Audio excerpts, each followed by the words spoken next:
And ladies and gentlemen, welcome back to the World Championship Series Europe Premier League. It is our grand finals weekend.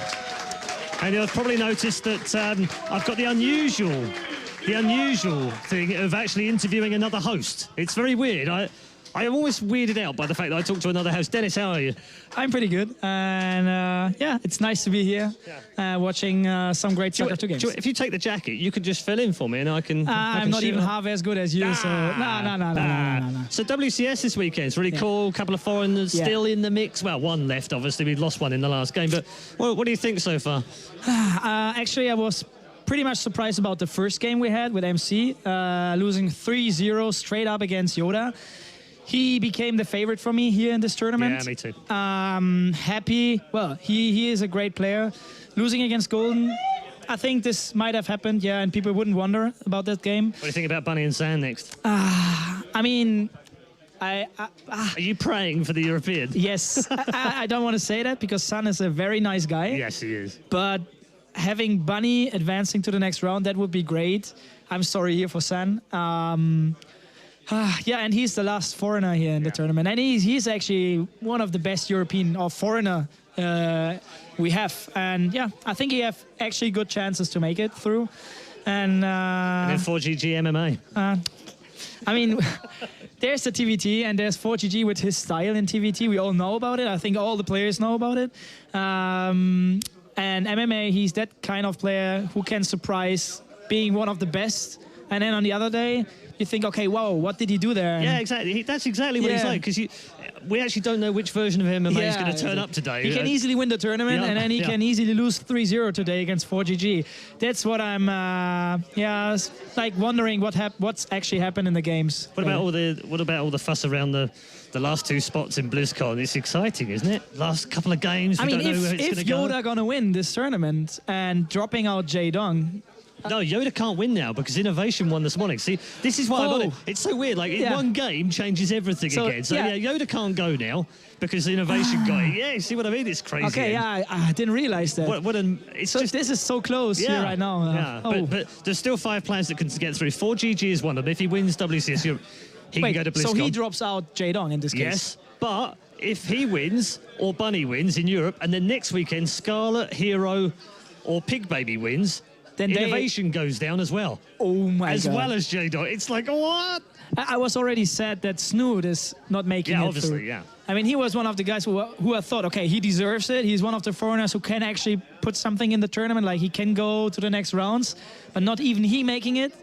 I know there's Jaedong. Well, there's a bit. SOS as well. Yeah. SOS, he's not in. He's not going. And these players are... True, he's not going. I mean, you look at the outside of the 16, you could almost take all of the players and make a tournament, and everyone would go, wow, that's an amazing set of players, right? So it's been a very exciting end to the season. It's been really good. And you guys have played your part in that throughout with the Home Story Cup stuff. Yeah, actually, that's true. I mean, we had the last Home Story Cup mid of the year and gave away some points, which might help 1-2 players here. And we are actually planning, or we already announced the next Home Story Cup 10, which is a very unique, special one for us. It's it's a 10th edition. We started with nothing. I was going to say, can you even believe that you've got to 10? Not like when let me check your hairline. Yeah, it's going. It's going. It's definitely going like mine. It is. I never expected that. I mean, I started this 50 square meter flat, and it's like inviting some friends, playing some StarCraft for 500 euros, and it's like the 10th edition. And this one is a very special one. We go. Yeah. So I've gotten used to going to your home. In Krefeld. And having a lot of fun with all the players and all the people that turn up. Inevitably, we're playing poker and we're having fun and jumping in baths out the front, all sorts of crazy stuff. And it's a great feeling. It's a very unique, special tournament, right? But you're now going to go to a much bigger venue. How are you going to take that cool stuff and put it in a big venue? Yeah, we go to a big club, which is a very good-looking, nice club. It's not like just a big hall. It's a very unique club. And it was like a swim bath in the past, and they have a pool in it. They have like different areas you can film from everywhere. You can do like some fun stuff there, and I'm pretty much sure that this is the place where we're gonna have the biggest fun we ever had, because we can invite a lot of friends and fans and watching the event live, and that's the cool thing. I already have visions of Rotterdam half naked in a swimming pool commentating. It's already there in my head. and you make sure that something like that gonna happen.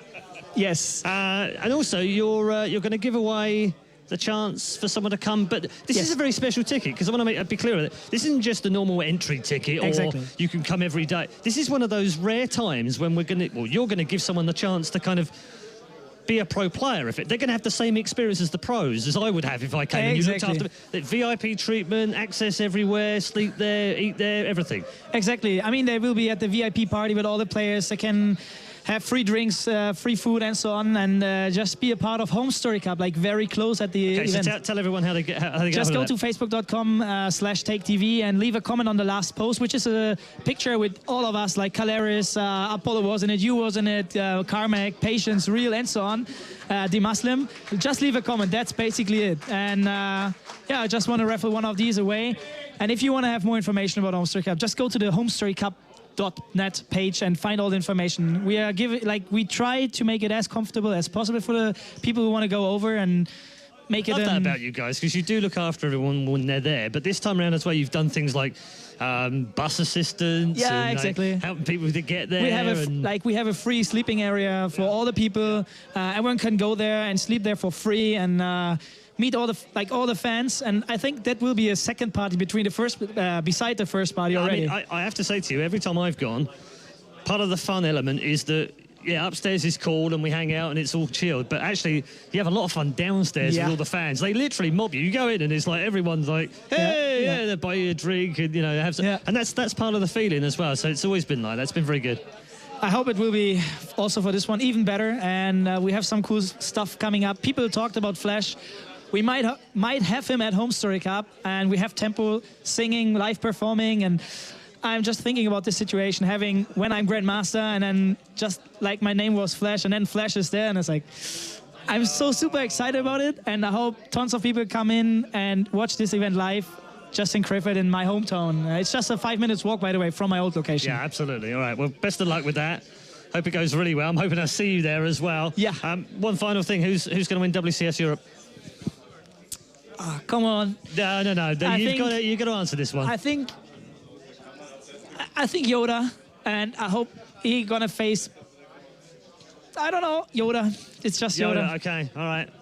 Take says Yoda, and let's find out whether he's right over the next 2 days. Don't forget, we've still got 2 more quarterfinals to come today. The semi-finals and the grand final come tomorrow. But next up, it's the last European hope. Let's check in with Sean once more to find out what he thinks about the matchup. Bunny is becoming the best European player as time goes on. Snoot is looked at as the best right now, but Bunny is starting to overtake him in this regard. He's got a fantastic record versus Snoot, and he's able to compete at all these tournaments and play incredibly well, taking down the best Koreans. 2013 was the year that he started to get big results, started playing in Premier League and started to put his name out there as one of the best up-and-coming Terrans. Team Liquid picked him up immediately upon this, and since joining Team Liquid, he has risen to the top of the European scene. Bunny's looking to break up here through these rocks and get onto this natural. It's already been sacrificed here. He's going to clear up everything. Bunny through in first place. San, unlike the top-tier Korean players, doesn't have a major or premier title to his name. He's won a couple of tournaments, but nothing that really stands out above the rest.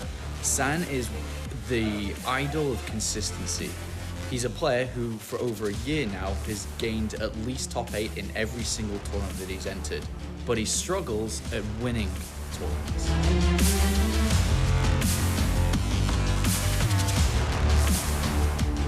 The European Terran has a lot of good chances to actually win this series and advance to the semi-finals. Simply because San is not performing as well as he had been at the start of the year, he's dropping a little bit lower in tournaments than he had before. Bunny, though, is a player who also isn't getting high results, but if you actually look closer into these results, he's losing to pretty much the eventual tournament winners in the round of 16 or the round of 8. I feel that coming into today with the right practice that Bunny would have received and would have prepared for, he can win this game. The one way that San is going to win this series if he enters this tournament as the actual champion of WCS. It's a 2-day tournament. If he comes in looking like the champion and going to be the winner, then he can beat Bunny. As soon as game 1 starts between San and Bunny, I'll know if San's going to win this series, because if he plays like the champion of this tournament this weekend, he's going to beat Bunny.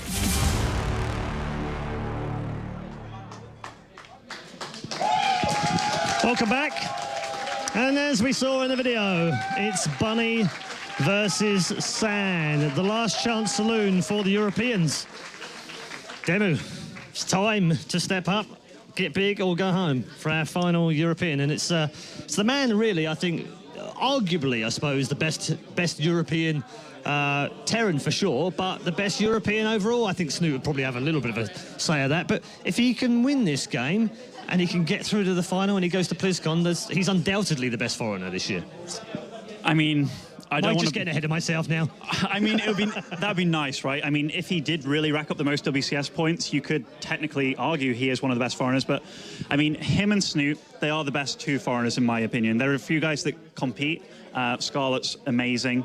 Vortex has always done really well. But Bunny and Snoot, they've done exceptionally well this year throughout the whole thing. So, Bunny, if there's anybody that I had to bank money on, it would be him. It really is. He's the best foreign Terran for sure. I mean, the two of them head-to-head, it's quite an interesting rundown, actually. Bunny actually has the edge in the three matches that they've played. He leads 2-1.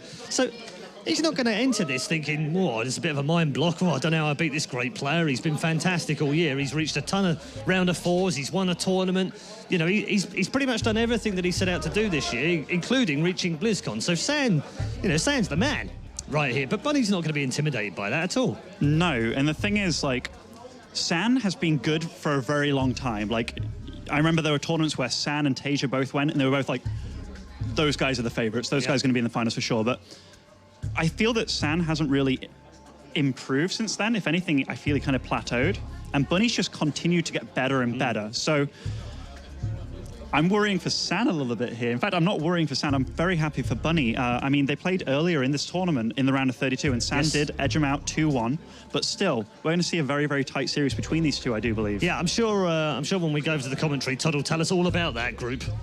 I think so, because, I mean, Todd took a map off Bunny as well. He so did take a map off Bunny. Bunny does have weaknesses. He really does. He is a little bit predictable in his TvP, but he's also exceptionally solid. His micro, top-notch. His macro, very good. And his decision-making, very, very great. He did recently have a match against Hearthstone, which he lost 4-1, which that only happened roughly a week ago, I believe. But I do know that Bunny was actually saving strategies in that matchup, and he is the best foreign Terran. If there's any Terran that can do it in the foreign scene, it's definitely Bunny. And I think he actually has some of the best stats in TvP in the world. Yeah, I mean, his TvP is 64.48% win rate. That's over his entire career as well. That's something going. That is amazing. And is yours as good as that? Probably not like half percent lower. Like on ladder, sure, but this ain't ladder. This is dealing with big boys. And, you know, Bunny, yeah, he just seems to be doing better. I mean, he broke that curse where he couldn't really win anything, and then he went to Gfinity. Yeah. And he beat some big hard hitters, Stardust in the group stage. He ended up against Hyun in the final and won. So I think Bunny's finally got past that confidence barrier in which he was truly lacking confidence in himself, whereas now he can truly start to believe in himself. And here, top 8 of the WCS, does his name belong here? Yes. Does it belong in the semi-finals? I mean, if he wins right now, for sure, he is not a surprise being here. And yeah, I'm looking forward to seeing him play. Yeah, I mean, PVT is not too shabby for Sam, but it is statistically his worst matchup. So he's got to get through this, and then he knows he's definitely got a Terran in the next round if he does. So he's got to get through that mentally, hasn't he? Yeah, he does. What do you do when you're playing your worst matchup and you know it's your worst matchup? Well, how do you approach it? You have to forget that it's your worst matchup. I mean, on paper, if it is your worst matchup, he went into this tournament knowing, okay, my bracket is Terrans. Do you even look? Do you even check before you...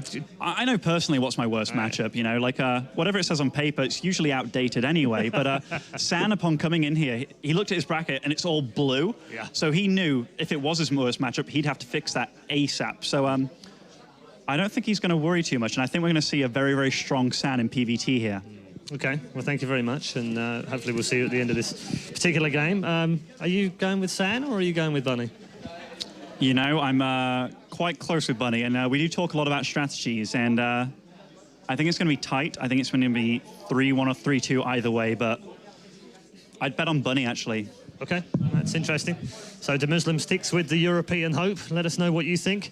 Are you sticking with the foreign hope, the last one alive in WCS Europe? Let us know via all the usual social media channels. Make sure you include the hashtag #WCS if you're using it as a tweet. Make sure you're following the official StarCraft channels as well, / StarCraft on Facebook.com and also at StarCraft on Twitter. Time now for our third quarterfinal. It's Bunny's last saloon chance to get to BlizzCon. He's got to win 3 matches in a row.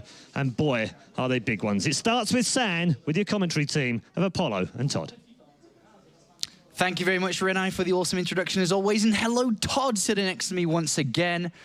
Oh boy, what a game we have up here next. Some big PVT with 2 heavy hitters in the matchup. You know, San, it might not be his best matchup, but he's had some very impressive games. Yeah. Very recently, actually, he's had some tough games with Shuster. I think he lost to Polt. In one of them, it was at Battlegrounds in Detroit. Right. Those games were insane. The one that he won, man, 30 minutes of like perfect play, perfect split. Yeah. Against the splits of Polt and his multi-pronged attacks to, in the end, win a very close game. But he lost the series 1 and 2. Now he's up against a Bunny who, in this matchup, is basically the scariest European Terran by far. I want to put this out there straight away. I need it. Predictions from you. I'm going to say Bunny wins 3-2. Okay, you're jumping on the Muslim hype train. The Muslim picking that up. But here is Bunny, of course. Ooh, hello, mate. Hello there. Having a cheeky hello to the camera. Decent record in WCS, 52 wins, 35 losses. Decent win percentage against Protoss as well, 61%. Oh, it's better than decent, man. Yeah, very good. I'm below 50. And I'm at 100%. Or 0, depends on which way you want to look at it. And here, of course, is San, a monster in the WCS. 66 wins and 20 losses, a massive 69% against Terran. And I think that was a thumbs up from San. And well, here we go. This is a rematch from the round of 32, if you remember back to the round of 32. I remember, because I was in the group. Yes, you were, with Morrow as well. And these two did play. San was able to win 2 games to 1. There was a lot of SCV pulling and whatnot and choo-choo trains. But here, the last remaining European in the tournament. Liquid Bunny stands above the rest here in a tournament full of Koreans. Can he do it, as San is one of the most successful players that we've had in the WCS? A semi-finalist from Season 1, a finalist from Season 2. Here he is in the round of 8. Which player moves on to the semi-finals? We're about to find out within this best of 5. All right, player introductions. Down here to the bottom left-hand side is the blue Protoss player. Playing for Team Yoey Flash Wolves, it's San.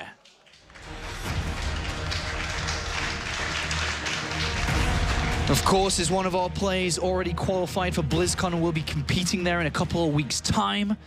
But here is, I almost messed up then. The red Terran player up here, playing for Team Liquid, an outsider still, technically, to qualify for BlizzCon. In the red, it's Bunny. You mentioned their games, you know, in the round of 32. I think if you look at the games in themselves, like, they weren't that impressive from San against Jan. You know, he won 2-1 against Bunny, 2-1 against Morrow, but he was playing from Korea, and that in itself is pretty impressive. To be able to play with delay and do this well to qualify in a group pretty stacked with 3 insane players. 3 insane. 3 of the best. Yeah, so now we're offline, we're in the round of 8. This is really where San does better. You know, he thrives, he does really well. Bunny's, I mean, he's going to have to be on his A game here if he wants to be able to beat San. And I only say this when that's the case, even though I say it pretty often. But you always mean it. Yes. He actually, usually on this map, Bunny does a lot of gas first, at least a while back, you know. And he's going to mix it up here a little bit with the CC first. Yeah, CC first from him. But quick question before this game starts to unravel with its strategies. San is a player who doesn't really play in Europe, doesn't grind in Europe, doesn't play ladder, doesn't play tournaments, does play big international tournaments. The last 2 he played out was Red Bull and Casper Cup. But how does that affect him? Does that give him an advantage coming into today against Bunny? That he is a little bit mystified in the way that he's been training recently? Yeah, the lack of content out there on how he plays could be an advantage, but at the same time, I think Bunny knows enough about him to kind of know what to expect. And it's going to be, I feel like, this series about hard work and who prepared better.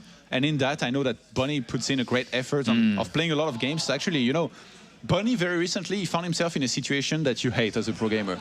You know you have an important tournament coming up and that you have to prepare for a matchup, and then you have to play another tournament online against the same race. And you know that your future opponent is going to be watching. So he had to play Mana and Hearthstone, and he lost to both of them, pretty much hiding his builds. I was talking about it with him today in the car, and he told me straight up, you know, I was hiding out my builds. I went for a lot of the same stuff. I went for an in-game, in-base racks, you know, on King Sejong against Mana, which actually ended up in a draw.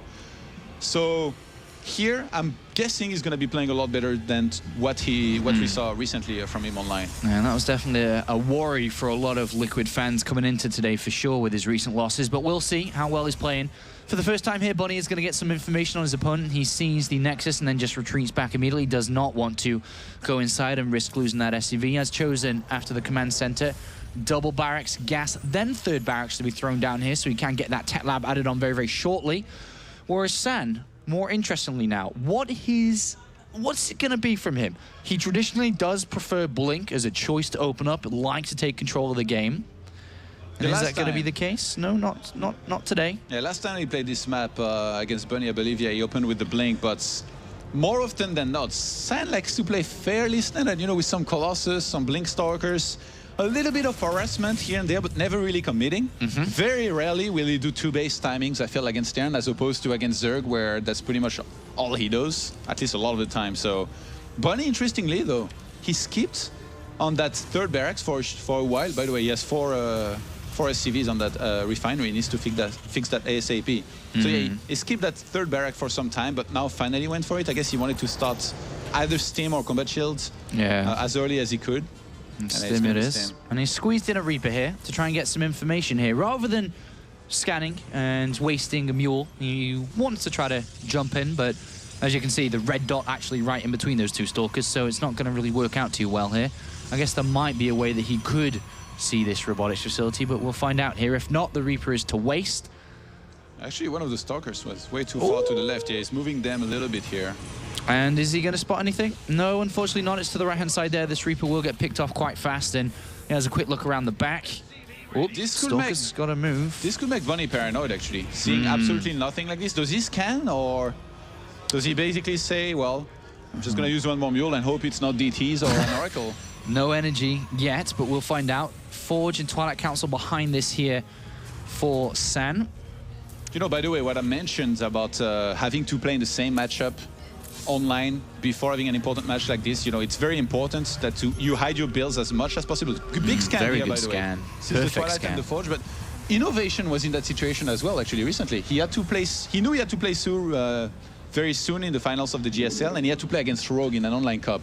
He lost that match, but he won the GSL finals against Sur. So Bunny here is in the same situation where he was hiding his builds, but now he's playing for real. And I really like that he opens CC first, because I think San doesn't scout early that often. Yeah. That is a good thing to do, because your opponent's not going to realize it often enough that you've gone for that he can actually punish it quickly. And very quick third base by Bunny here. Yeah, really powering up here. That's something that he used against Hearthstone recently when they played in an online match on Overgrowth.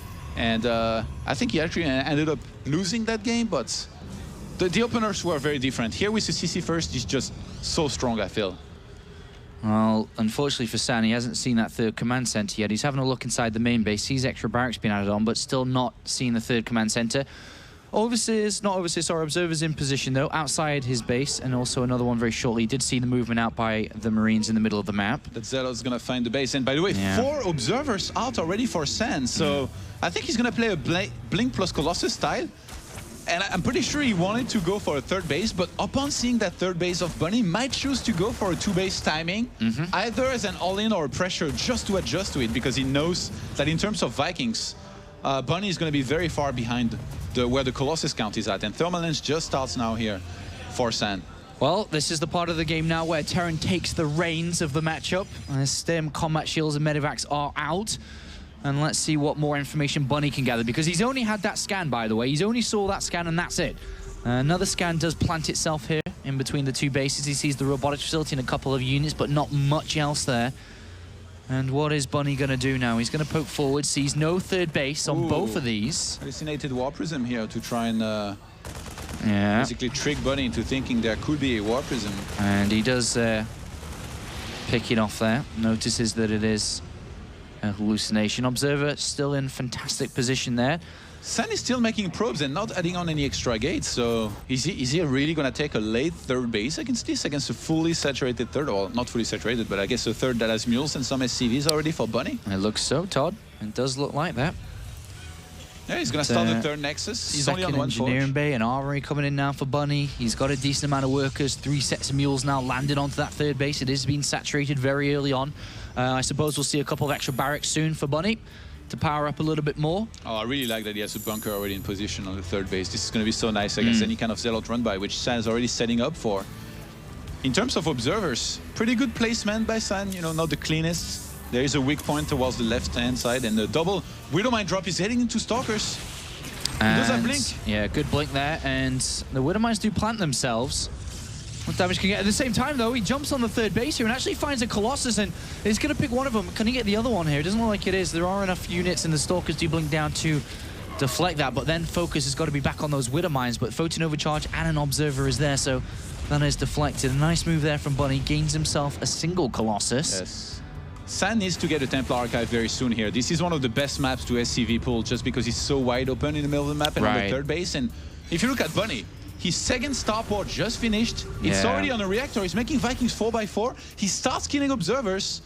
The evidence is compelling here, Apollo. I really think we might have an SCV pull soon, or at least enough Vikings to attack into this Colossi. If you don't have Storm, you're going to be in trouble. San's doing a very good job of keeping up in supply, but a lot of the time that's not enough. You need more tech. As you say there's the Templar Archive just been slapped down now.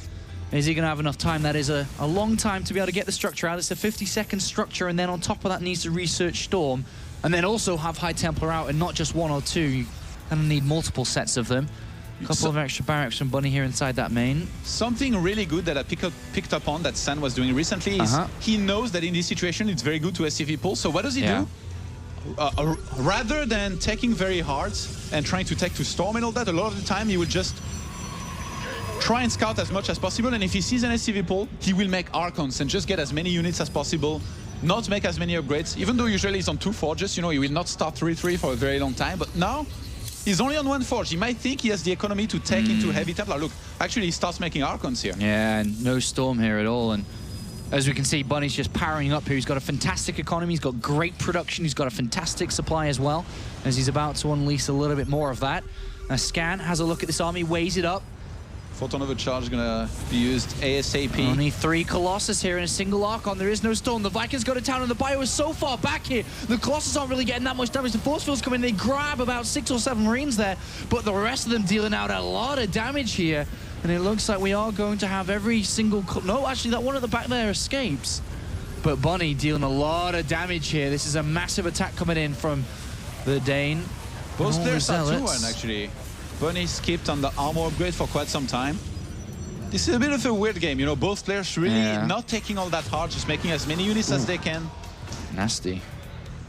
Brutal. But without SCVs being pulled, of course, the economy is still very much so intact here for Bunny. And no Storm still. Not being researched. There's only Archons and a single, or about to be a second Colossus.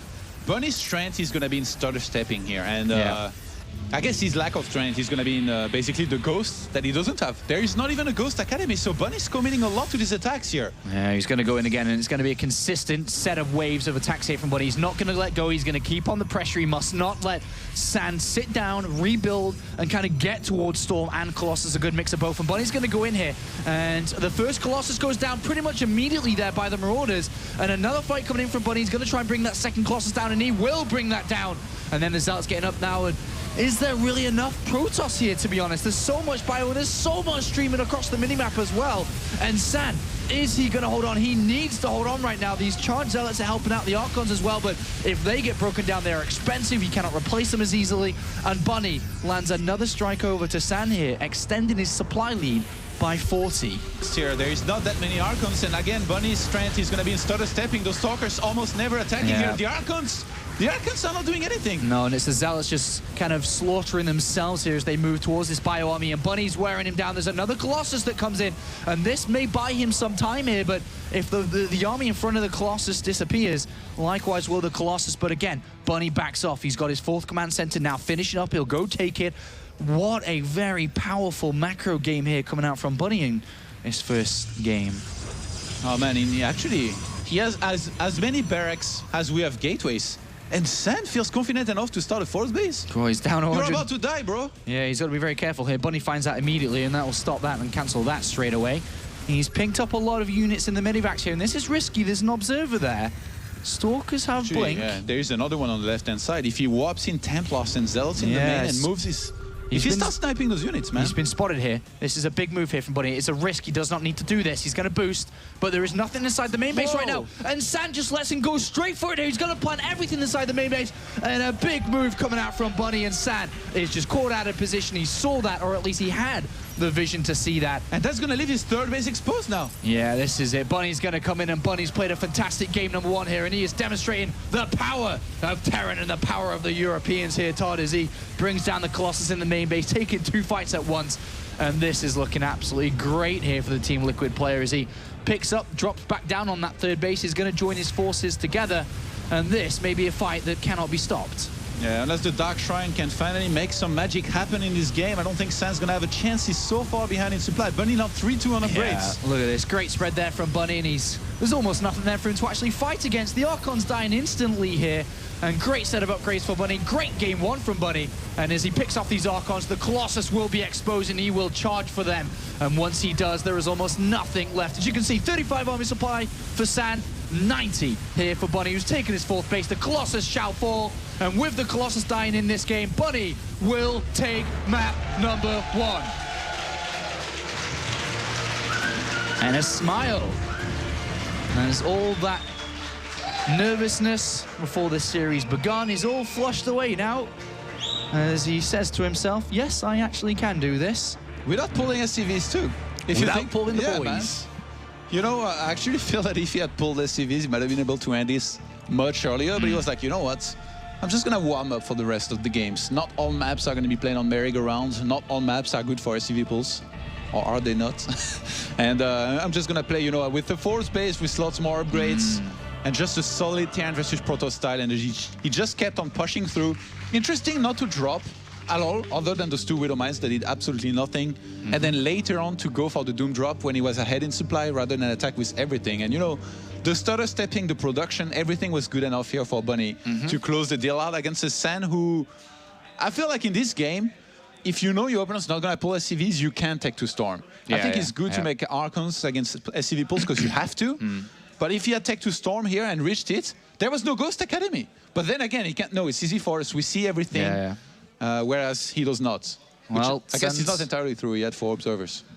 Yeah, it's something that San's got to really think about and approach slightly different coming into this game. And not just the fact that, is he going to SCV pull or not me? The fact that he can't really just allow Bunny to do his own thing anymore. He can't just sit back and allow Bunny to build up like he did in this game, because he just showed an awesome, powerful set of macro skills there.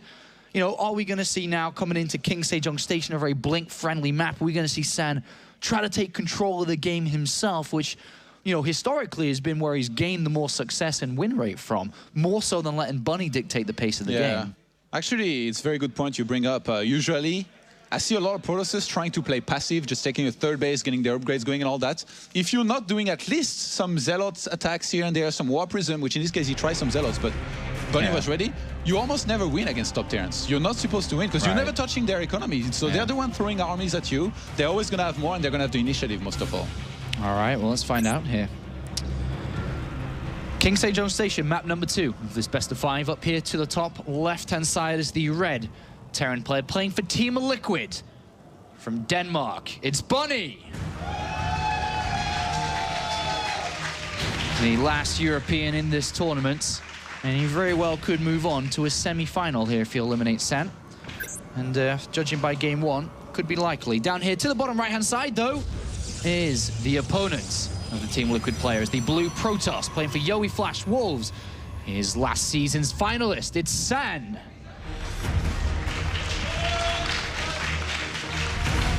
Bunny has a pretty stacked bracket to be playing in. San, if he wins 4 GG or MMA, and then if he wins Golden or Yoda in the finals, let's just say this isn't the easiest road to try and win a tournament for him. And let's see in this game if he goes for something similar with the CC first, and if San, he's just gonna go for the standard barracks on 12.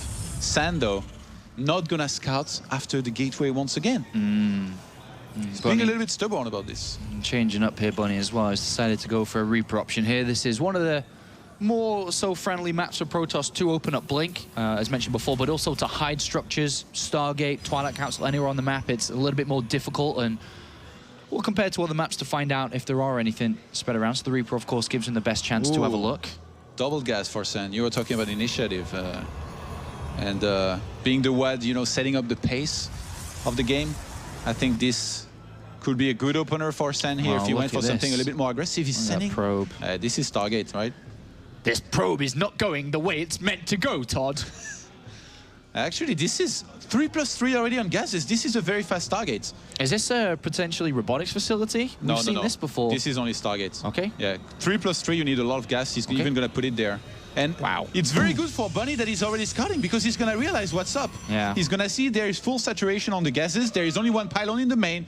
Bunny is immediately going to know what's up. He might even be able to find a Stargate with the Reaper, in which case you have to get another pylon. As the turn, you're able to time exactly when this comes out. You know it's a Stargate. You can make either a turret or flood of bioforces, even Widow Mines sometimes. Well, Bunny, SCV is not distracted by the probe going to the natural. He sees double gases. Wait a minute, what is going on here? Where's the second bloody pylon? Wait a minute. As he has a quick look around there, he sees one pylon, and he's going to have a look up here, and wait a minute. Where is it? Where the hell is his second pylon? And all of a sudden, that Reaper's going to start having a look around here, or he has to be. No second pylon here. He's going to maybe check the natural, if this is a mind game, or if it's down here somewhere. Yeah, actually, the Reaper turned around. I was afraid he might go for harassment, because San, knowing there could be a Reaper coming to his main, chrono boosted out a Stalker, so this Reaper was never going to do anything. And now I think he's going to clear the entire map, and he's likely to find this ASAP. Well, this was easy. Okay, he's found that nice and easy. He's found Stargate, sees the Oracle being built. Nice pick up there from Bunny, but the Oracle is already on its way. What does he have to defend at home? The reactor's just this second finished up, so currently there are 0 Marines. A bunker's being built. Of course, an Oracle can take on 2 Marines, 4 Marines. With a Stalker here as well, could prove difficult. Trying to harass that pylon, but he's not choosing to go for an eBay. Gonna go for a lot of Marines rather. And I guess saturate only his main. The bunker is going to be ready. Is it going to be ready though? The bunker is seconds away, and it gets ready, and he jumps inside the bunker immediately there.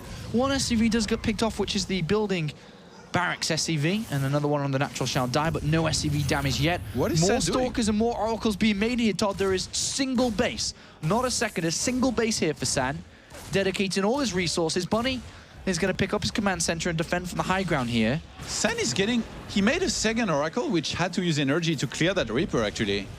So he's not going to have that much. But now the ramp is exposed. There was no bunker made there. Bunny's getting another barracks. I guess he can go into another orbital. San's going for a Twilight. What is this build? I think if he realized there is no eBay, he could go for DTs. But usually a very good follow-up to this is Blink Stalkers. Oh, you give me shivers, Todd. 2 Oracles here floating around still. As you said, no engineering bay, just a handful of Marines here. And the SCVs come to repair this supply depot, and they do sacrifice their lives. And Marauder comes out as well, and the supply depot will die. So those are 2 SCVs gave nothing to this game. That was a mistake. You should have just let that die. Double additional gateway, Apollo. I'm thinking Blink. Yeah, it is going to be Blink. 3 gateway Blink here. Stim has started. Obviously, there is a weakness to this right-hand side. If that Stim was to get picked off from that tech lab, would be disastrous here. Bunny has not committed to a scan here. He realizes something's going on. He's obviously got Oracles in his mineral line, and 2 SCVs shall die. What does Bunny need to do to defend against this? Is it multiple bunkers, obviously on the ramp and to the right-hand side here? Does he just have enough anyway? He scans right now, sees no Nexus. Yeah. Now he should be able to know exactly what's going on. I wonder if he will make a turret thinking it's probably DTs. I mean, he saw that there was a bunch of Stalkers already, and again, this is a very common Oh, San sees the bunker, and he picks off 2 Marines there very easily, and an SCV. Nice pick up there by San. He could actually start going up the ramp and There's kiting still those so units. many Stalkers here. Stim is still 60 seconds away. That's going to finish just before the 9-minute mark here. We're only at the 8. bunker trying to be built here. 3 barracks will be good against this kind of play, but in this case, like with such a late stim, Bunny's gonna have to play so defensively on one base the entire time that I think San could just transition now.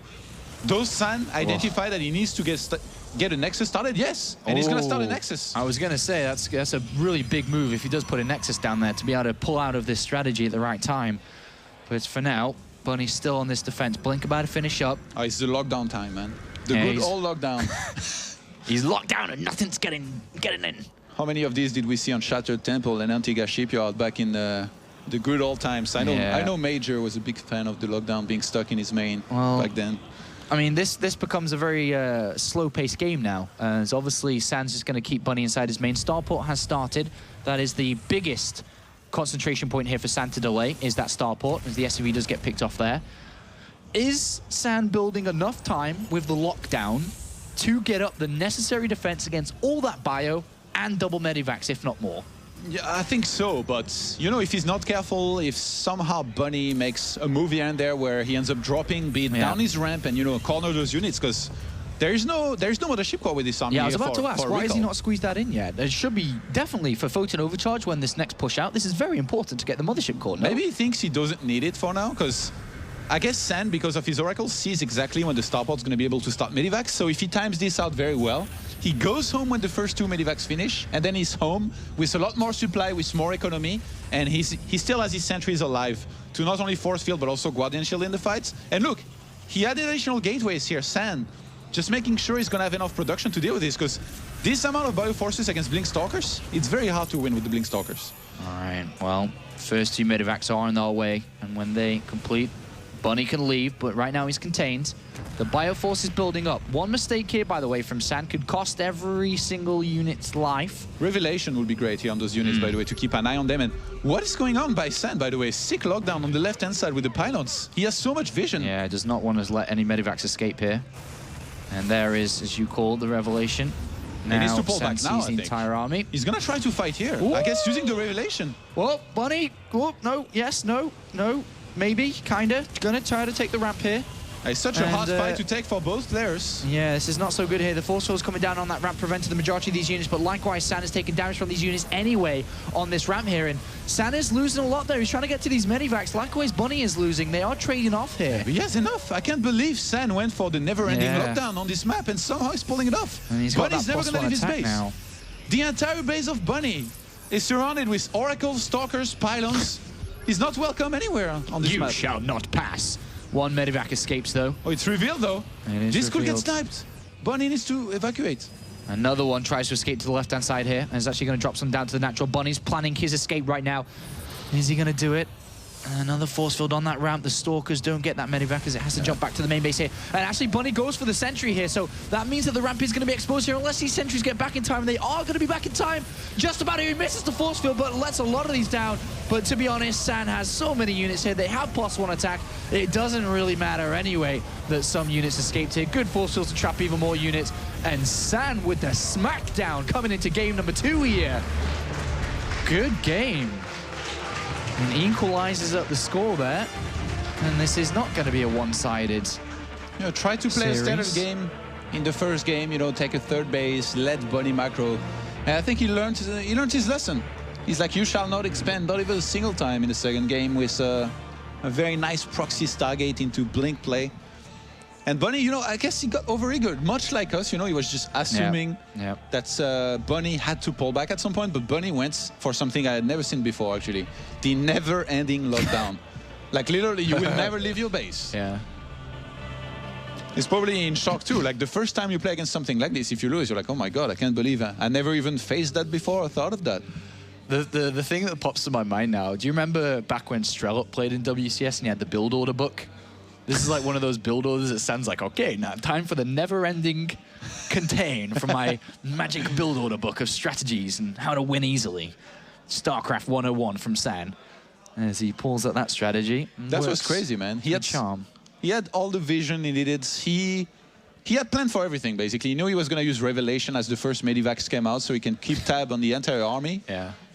And I mean, as Bunny here, what do? I guess you should try and identify, I guess the way that Bunny could have won this is maybe try and get a scout across the map, maybe drop with submarine outside of his base, steam it across the map to see exactly how many gates there is. Right. And if he had seen 1 forge and 5 gates, he would have been able to realize what's up. And then you wait for 6 medivacs. And that's when you drop down the ramp.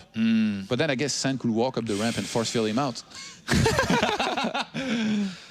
I'll let you leave your base. My plan worked. You can leave, but now I'm going to take your base.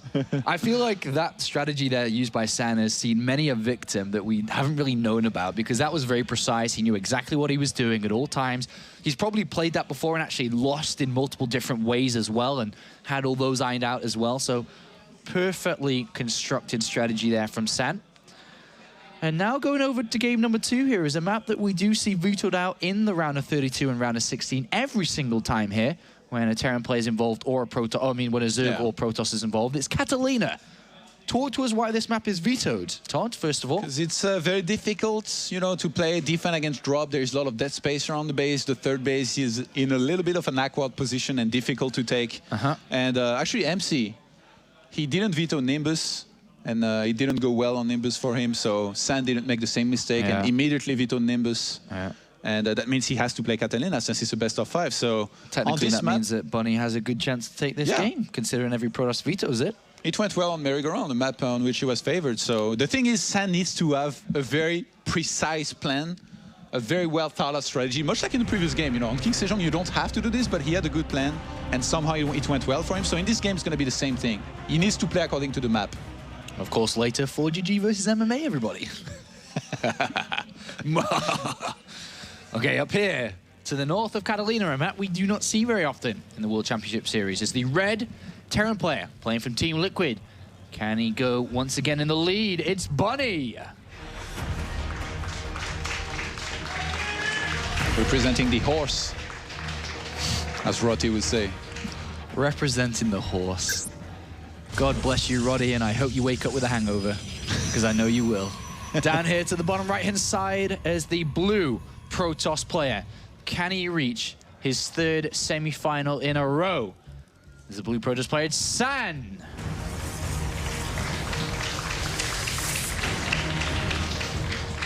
Something weird happened. Bunny had rallied his CC to his ramp and wanted to make a depot there, I think, but then at the last second he changed his mind. What's so funny? I just... You know the way that the players just pop up with their picture? You know, remember playing Mortal Kombat when that guy comes up, he's like, I just see all these players coming up and it just reminded me of that. Imagine if somebody took this mod and put that soundtrack over it when these players come in. And here is different Bunny. pictures. It came back up, Sam. That would be amazing. Oh, We're God. getting carried away, Sean. I'm sorry, man. Sometimes my poor humor gets the best of me. San again skipping on the early game scout, so it really feels like right now he does not want to be scouting at 13. He's always going to wait until he at least, I guess, start the Nexus before he goes and check what's up, which in this game, again, we're going to have a command center first from Bunny. Basically, I think Bunny probably picked up on the fact that San does not do too many early scouts, which when you're going for a CC first, if somebody checks you out early, then that's when they're going to adjust the best, you know, cuts, mining, gas, even sometimes go double Nexus, things like that, and make sure they adjust. Like, you see CC first, you know you're safe against so many things. You know the only danger is going to be, you know, some 3 racks, lots of Marines, so you get your double gate earlier and then you're good. All right, well, San, is he going to scout after the Nexus here? And we'll find out very, very shortly. Though Bunny sent out the SV to the wrong way, unfortunately for him. And of course, for Bunny coming into this blind, and I suppose San to the same degree as well, is needing to know what the hell is going on. Of course, when you go command center first, you are technically vulnerable to different types of attacks. If we were to see something similar like the previous game, yada, yada, yada, you need to be able to pinpoint what the Protoss is doing. So the SCV going the wrong way is a little bit of a hindrance here. You know what's very interesting? San not scouting at all. Yeah. This is probably the best map for Reapers. Be it any kind of proxy Reaper or Reaper scouting, even if it's just one. So Bunny going for this is basically saying, I have so much faith in my macro right now that as long as I open like this and I stay alive and later on I scout you, I'm going to be able to outplay you. And that's just so interesting because as San here, I could tell already that San was thinking it can only be a Reaper. You see the Right. placement of his second pylon, the way he hit his probe at his natural. The mothership core here, waiting for the Reaper to come in.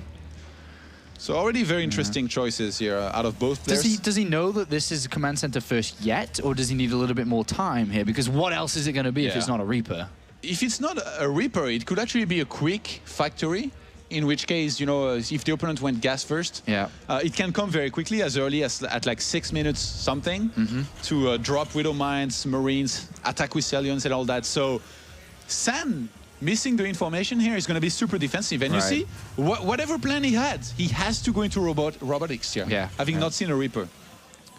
Oh, there is the Reaper coming in now, obviously. Like we saw in game number 1, Bunny's going to try and get some information of himself. But the way that these two builds are shaped up and the lack of information gathered here, Bunny just taking a slight advantage here.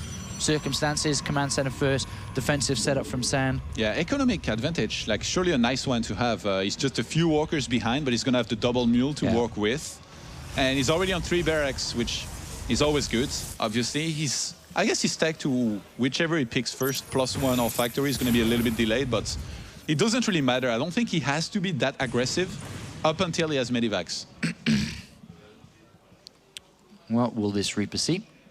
Sees the StarCraft WCS logo. San is going to be so surprised to see a Reaper now, like you never expect. Like, God damn it. He's like, oh, now he knows what build he's going up against, obviously, with the Reaper coming in here, as it did in the first game. And the Reaper's going to swing around. They are completely out of position here.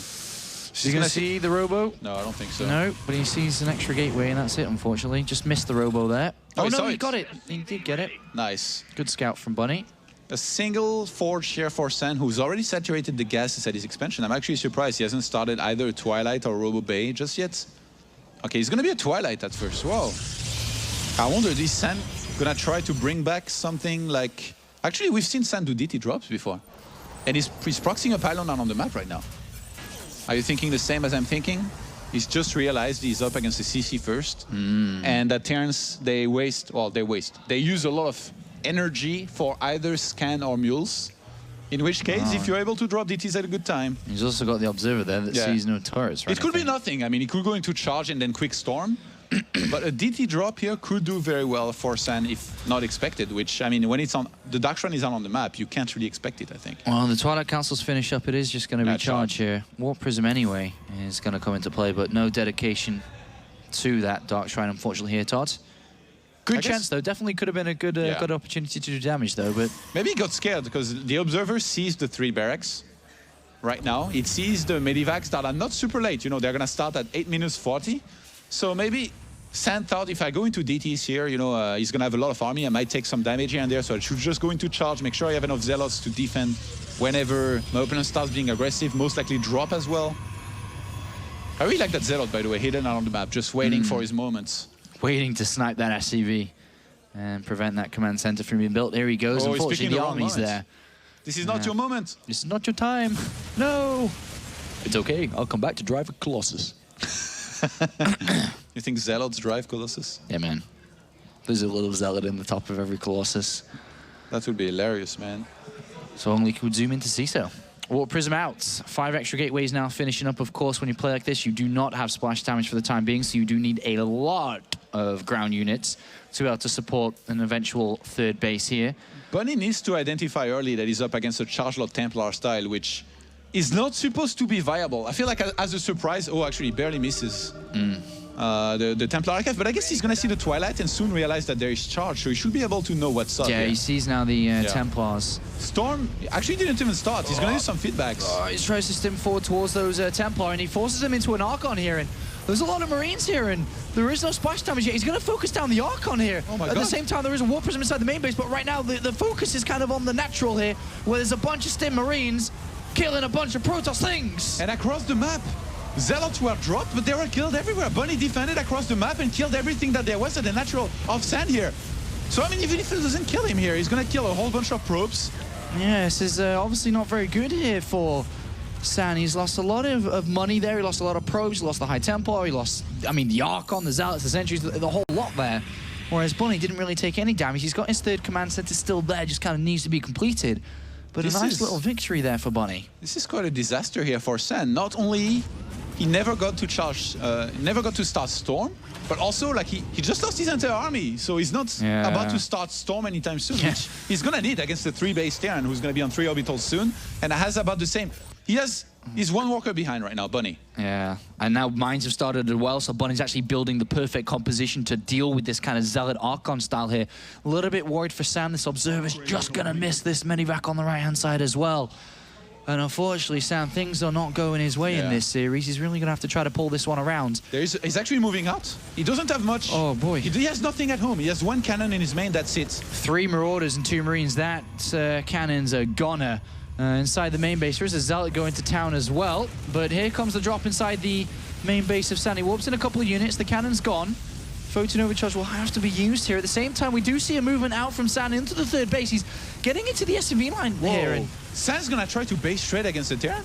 I mean, well, he's actually dealing with the couple of Marauders and Marines here, but Bunny's army well out of position. It's actually inside the main base here. Yeah. Obviously, because that Zealot was there, and Bunny's a little bit slow with dealing with things. Massive Widowmine field at the ramp, by the way, for Bunny. I think San, he's just gonna choose to come back. He has an observer nearby, but I could already see the explosions giving me nightmares here if he had gone for it. Yeah, that warp prisms turned things around a little bit here. That was a nice move there by San. Still on 2 bases though, without a 3rd. 14 SCVs were killed. Yeah. So not bad here by San. Definitely evening up the score a little bit. Finally able to start Storm. Yeah, Storm is so important right now because the amount of Widowmines that are coming into play, these Zealots are going to be so less useful.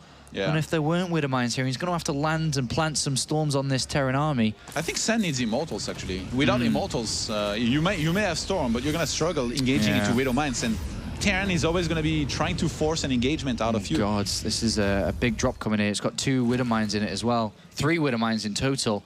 There is 1 Observer, which is going to be the saving grace here, with a couple of feedbacks and some units there as well.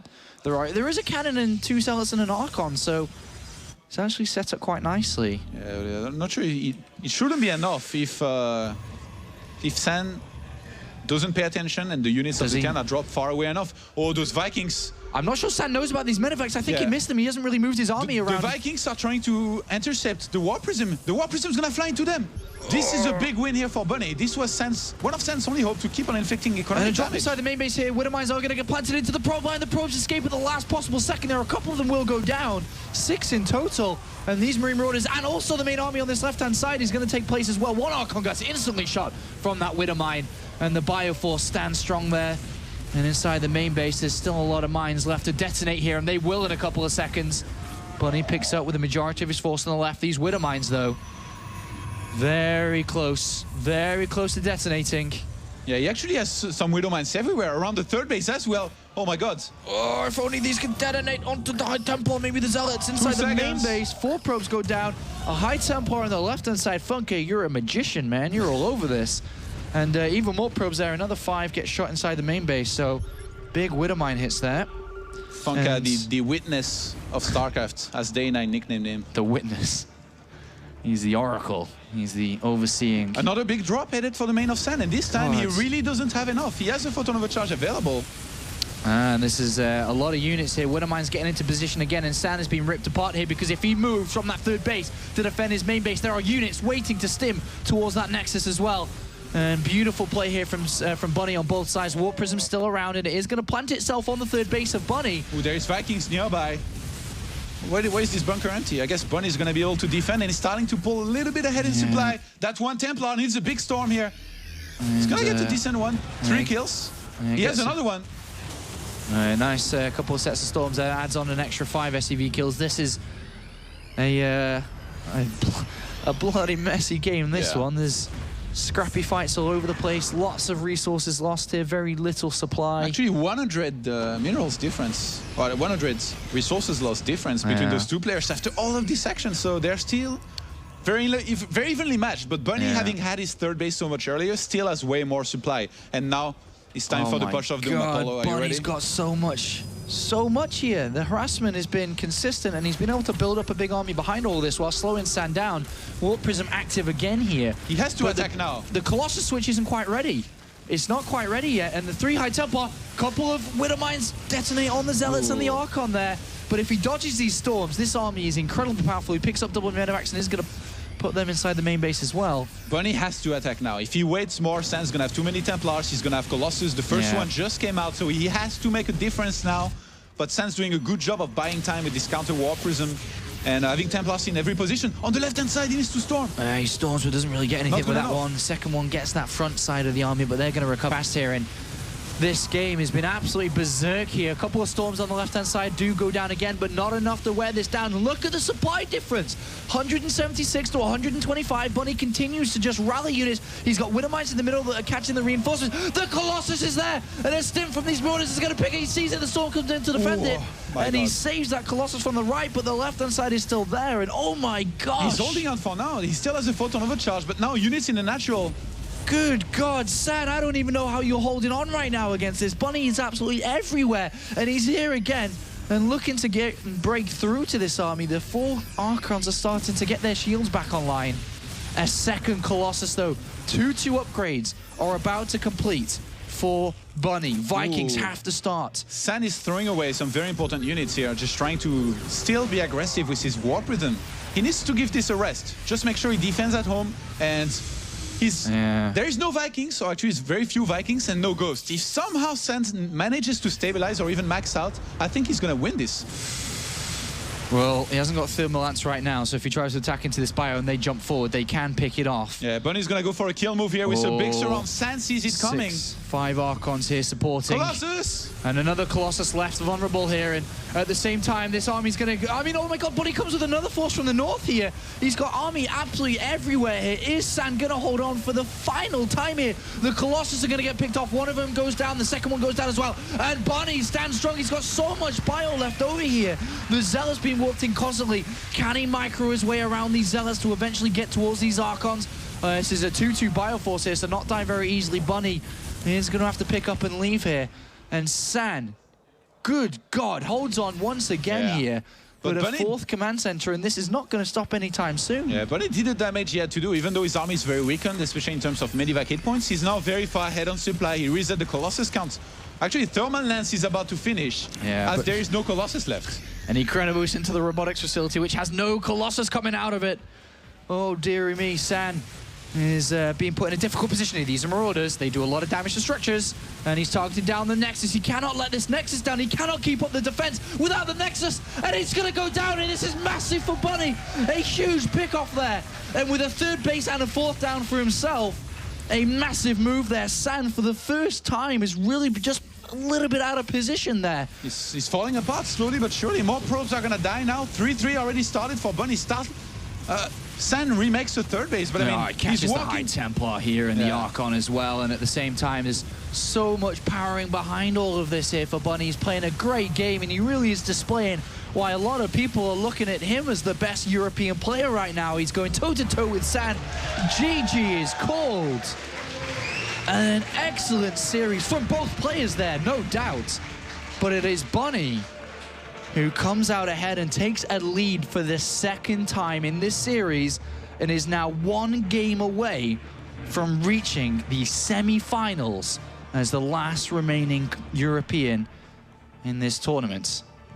Great series, great game. I wouldn't even say he's going toe-to-toe with him, he's just demolishing him. Like, he attacked with everything that he had, attacking from many sides, and he completely threw San off his game so much that San actually brought back his 4 observers on top of his last surviving Zealots and Archons. And behind this, what did San choose to do?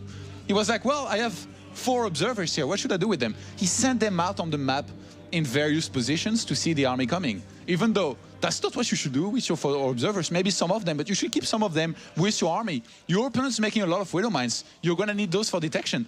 And at the end here, there was Widow Mines burrowed in front of his base. He was walking into them. They were detonating, and all the observers were completely out of position. So Bunny, through all of those attacks, really made San slowly but surely fall apart up until he finally finished him and killed him. A massive moment now for the Team Liquid player. If he wins this next map, Todd, he'll be the 1st European into the semi-finals this year in WCS. The last player to make it into the semi-finals was Vortex in Season 3 last year. A big moment here for Bunny. And of course, Team Liquid and all the European fans here, he could do this. He could beat San. He's looking fantastic. He's looking on form, despite his recent losses versus Harston and Mana. He comes in today, he's giving us the thumbs up, he's smiling, he's feeling confident, he's doing it. And to look back over Bunny's last couple of tournaments, or last big notable tournaments, the players he loses to, despite not getting large results. At DreamHack recently, he lost to Solar twice, 2 games to 1, twice. The eventual winner of the entire tournament. Before that, in Toronto, he lost to Zest and Tasia. He lost at Red Bull, I think it was, to Hyun very early on as well. He loses to all these top-tier Koreans. But for the first time here, he could be looking at a major, well, I think they call it technically a premier semi-final finish here. And could be looking at even further in this tournament. A massive moment here, a massive moment indeed. Down here to the bottom right-hand side of our next map is the red Terran player. He's in the lead for the second time. One more map sees him through to the semi-finals. From Team Liquid, it's Bunny.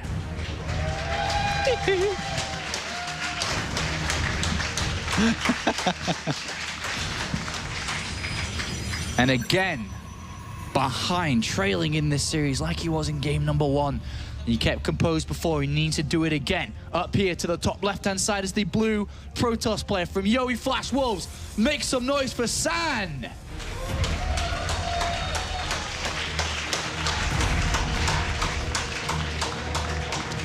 All right, Bunny's been doing very well build order-wise. Now we're on Foxtrot. It's going to be interesting to see what he picks on this map. Is it going to be, again, a Reaper opener? I think it might be the case. This is definitely, again, one of the better maps to go for this. You know, the Peninsula, as Nathanias calls it, gives a lot of room to try and get in there, see what your opponent's up to. You also got another corner you can get into the base of your opponent from, and yeah, just see exactly what's up and what tech he's going for. And, you know, Bunny, I really feel like he's the one who's been setting the pace the entire game against the San, who's just trying to play defensively, and it's not worked out well for him.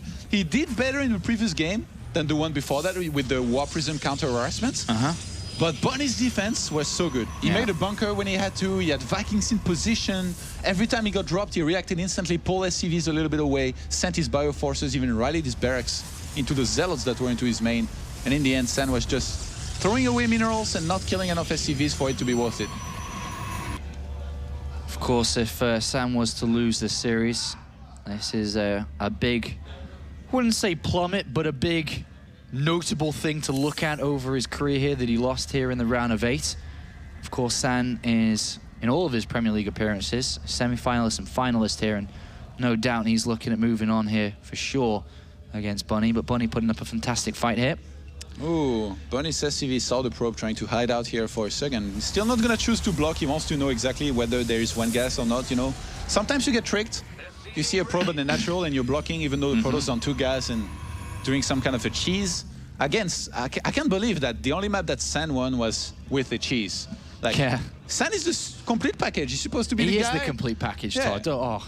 He's supposed to be the guy that takes it the distance, plays a macro game, but somehow against Bunny, he cannot win a macro game right now. Yeah.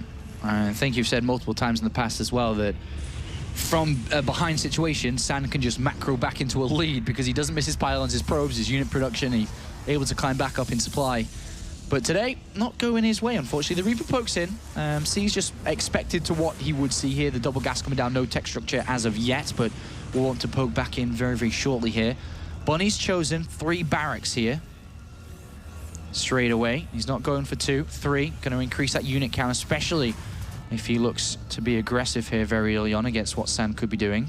San actually played a pretty insane game very recently on this map up against Pulse in the Battlegrounds Detroit tournaments. And it was a long one, you know, where he was taking a lot, doing transitions and just defending perfectly for, I would say, 25 to 30 minutes up until he finally could close it out, you know, with basically having everything that he needed, the upgrades, Storm, Colossus. Ooh, we saw the structure. Ooh, that's nice. A good pick up there. Sees it, yeah, please. Yeah, so I feel like there is a chance he might try to play it similarly, you know, just open Colossus, take a 3rd base, take to Storm, and as long as Bunny keeps on attacking, San will just defend, try to hold on, and take it to the late game. He's going to have to hold on here because Bunny has elected combat shields as his first upgrade from the barracks here. He's got 3 barracks. He's pumping out the Marines right now with a couple of Marauders in support. He saw the robotics facility, which he knows that San is going to be on the back foot and just playing a regular game. Nothing fancy, nothing tricky. And Bunny has chosen to go for it. He's going to get all these units from these 3 barracks, going to go over to the side of the map and see what damage can be done. And the interesting thing, he's going to move out right now before his main attack is even ready to get that photon overcharge wasted early on and potentially look to finish this series very fast here. Interesting gateway placement here. Why did he put it there? It's like trying to wall a little bit or something.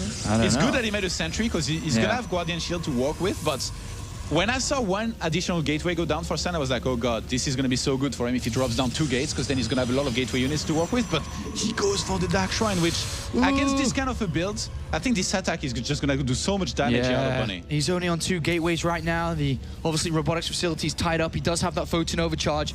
2 sentries here, 2 force fields can help out to kind of keep these units away, but and oh my gosh, the Observer is in patrol. It will see this very shortly here. Bunny, seeing the unit count, might be able to realize that this is a Dark Shrine as well, which will be a big deal. He's getting an eBay. He could get turrets very easily if he wanted to. All right, one zealot gets warped in here. Can he make the defense? Of course, the Dark Shrine could be a beautiful counter maneuver here if this works out the way that he's planning it could do. But the first units start to fire. Cancel on the pylon. Not really too much else out here. He goes for the pro line. Good force field. Good second force field there from San. Wow.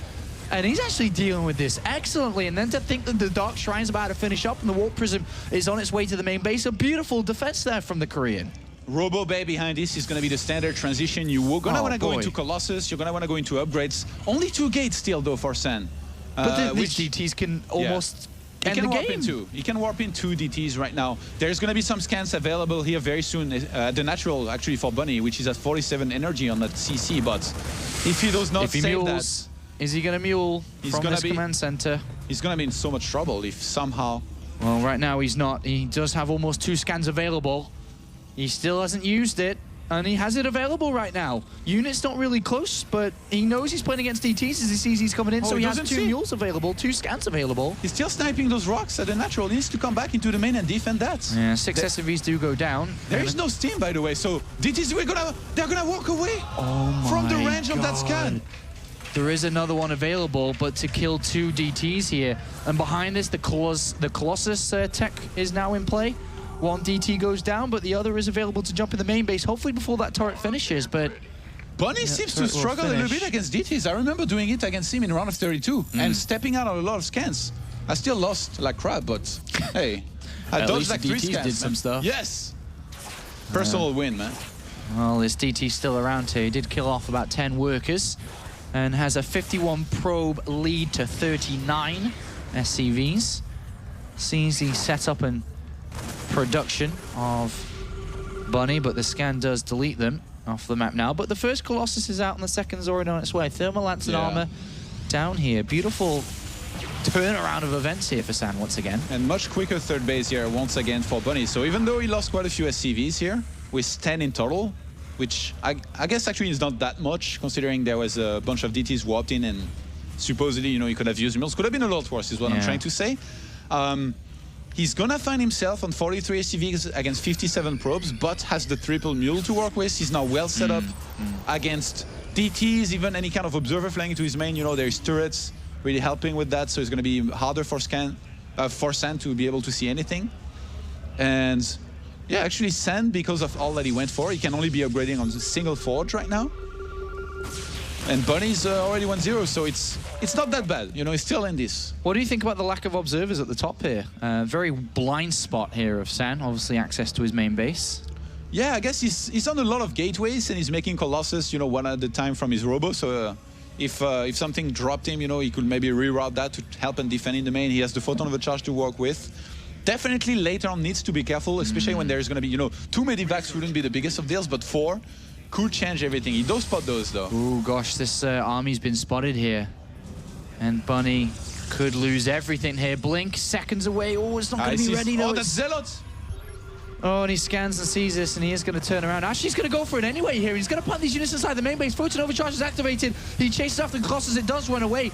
Is Bunny going to make this move work here? He's chasing down the Stalkers. Blink just 10 seconds away, but Bunny is going to pick up and leave. And if Blink was ready, that would have been a different story there for Bunny, but he escapes. Doesn't really lose much, doesn't really deal that much damage either. And San placed Zealot at the top, where you mentioned, you know, was a little bit weak in terms of vision. Is he going to kill that Observer? Wait a minute. Are we going to see an SCV pull? With no further upgrades, he's only sitting at +1 attack here. Yeah, he's dropping down National Barracks, so I don't think so. And well, he needs to start his armor upgrade then, or... Yeah. Knowing Bunny, this is probably going to be a second starport as well. And I mean, he's well saturated on 3 bases. He's got a bunker at least on his 3rd base as well to help and defend against any kind of Zealot run by. So Bunny's not choosing the easy route, Apollo, in this series. No, he's not. He wants a man-to-man fight, a bare-hand fight with San. And San's well equipped for that, though, this time. 2nd Engineering Bay and Armory do come out. Vikings second starport as well. Yeah. That's Bunny for you, you know, always wanting to play the longer game. He's saying, San, I'm going to beat you at your own game here. I'm the new complete package. I'm going to take that title away from you. Bunny moving through the middle of the map now. No observers going to spot this for the time being until they decide to take that path to the left. And now it is spotted. Scan on top of the army. Bunny going to weigh it up a little bit. Says, oh gosh, that's probably can't attack into that, to be honest. I only have 4 Vikings and that's 3 Colossus. So he's got to be very careful here. San actually kind of in panic. He's making Archons out of DTs before his Templar Archive finishes. He's really afraid he's going to get attacked here. I mean, he knows he's done some economic damage, but that Bunny had a much earlier 3rd, so he's not sure of where he's at. You know, you don't want to lose to a first SCV pull from someone thinking that he wouldn't happen and basically lose the series on that. Because right now, San, he cannot lose that game, otherwise he's out. Yeah, very solid game here from San, despite the circumstances here of being out if he loses this map. He's played a very good game there, from the original defense to the DT counter, into just setting himself up very nicely across these 3 bases. He's got a good set of probes, 70 probes. He's got a good army. He's got double forge now. He's working on Storm. He's just working on, you know, grabbing the Protoss package, which is, you know, everything. You know, Storm, Colossus. He's got charge. The Protoss upgrades. The Protoss package is everything. Is everything, man. Apollo 2014. A bit of everything. You know, actually Storm halfway through done now, but it feels like Bunny really wants to go for a timing, knowing that this could be coming very soon. Actually, no, he's pulling back now. He's scanning. Okay, no, he's trying to get a DT, which again stepped out. Come on, Bunny. You're better than that. Concussive Shell was not made as our beautiful observer points out here, Funka. Storm now done in just 10 seconds time, and San's at 200 supply, so he's actually in a wonderful position to take a fight here, and it's going to have to really... Bunny's going to have to rely on almost mistakes here from San, because he's got such an army that shouldn't really be losing to this ever here. The Vikings try to look in for position onto these Colossus, but Stalkers are tracking them at all times. Storm's going to be so important. Those Vikings could get stormed. Yeah, I'm afraid for them, up there. Great blink from San. Not the best of blinks there, but Bunny's got the high ground position, and these Colossus are going to go down. First one gets hit, second one gets hit as well. The Zealots are stuck behind the Colossus. They couldn't get in for some time here, so Bunny traded very well, even though... Big juicy storm on those Vikings, though. DT preventing this 4th from being used. +2 attack upgrade is on the way here for Bunny, but look at San. He's getting +2 attack upgrade and +3 armor. Yeah. And he's got so many Colossus now that, having killed all of those Vikings, 5 Colossi against 10 Vikings, that's pretty good for him. If he does a 3-2 timing here. Here comes a storm drop onto this natural, to the main, wherever he decides to land it. 3 goes down the way. Through the middle, though, right now. I'm not sure that Bunny really knows this is happening. He's focusing on this warp prism. He sees a single Zealot, but does not know that the army say, whoa, hello, there's the army, as he scans and sees it on top of his 4th base. And he's going to turn around in an aggressive stance here to look to fight this. The High Templar caught out there. They do land the storms, but they are going to sacrifice their lives in doing so. And 2 of them do get picked off there. San retreats because of that, but a good storm on the natural. Zealots get warped in to finish off the low health ones as well. And San backs off to his 4th base. A nice attack there from San. The Ghosts are stuck in the main now for Bunny. This could have been a good opportunity for San to try and kill that PF, but he chose to go back. He wanted to play it safe. And in the end, he's just going to let Bunny basically survive this. Yeah. And even though he lost SCVs, you don't want to be on 70 SCVs at this point in the game. Having 3 orbitals, 52 SCVs for Bunny, who's going to max out on Ghost with personal clocking. And even though he's behind on upgrades, it's just his army is going to be so strong. The army value right now, Bunny is almost at 8,000 against less than 6,000 for San. Yeah, +3 armor though coming to kick in very, very shortly here, and only 2-1 upgrades currently for Bunny. We'll see how much that will play into the game. But it's like Bunny in the middle of the map here. What's this Templar doing? You don't have enough energy, go home.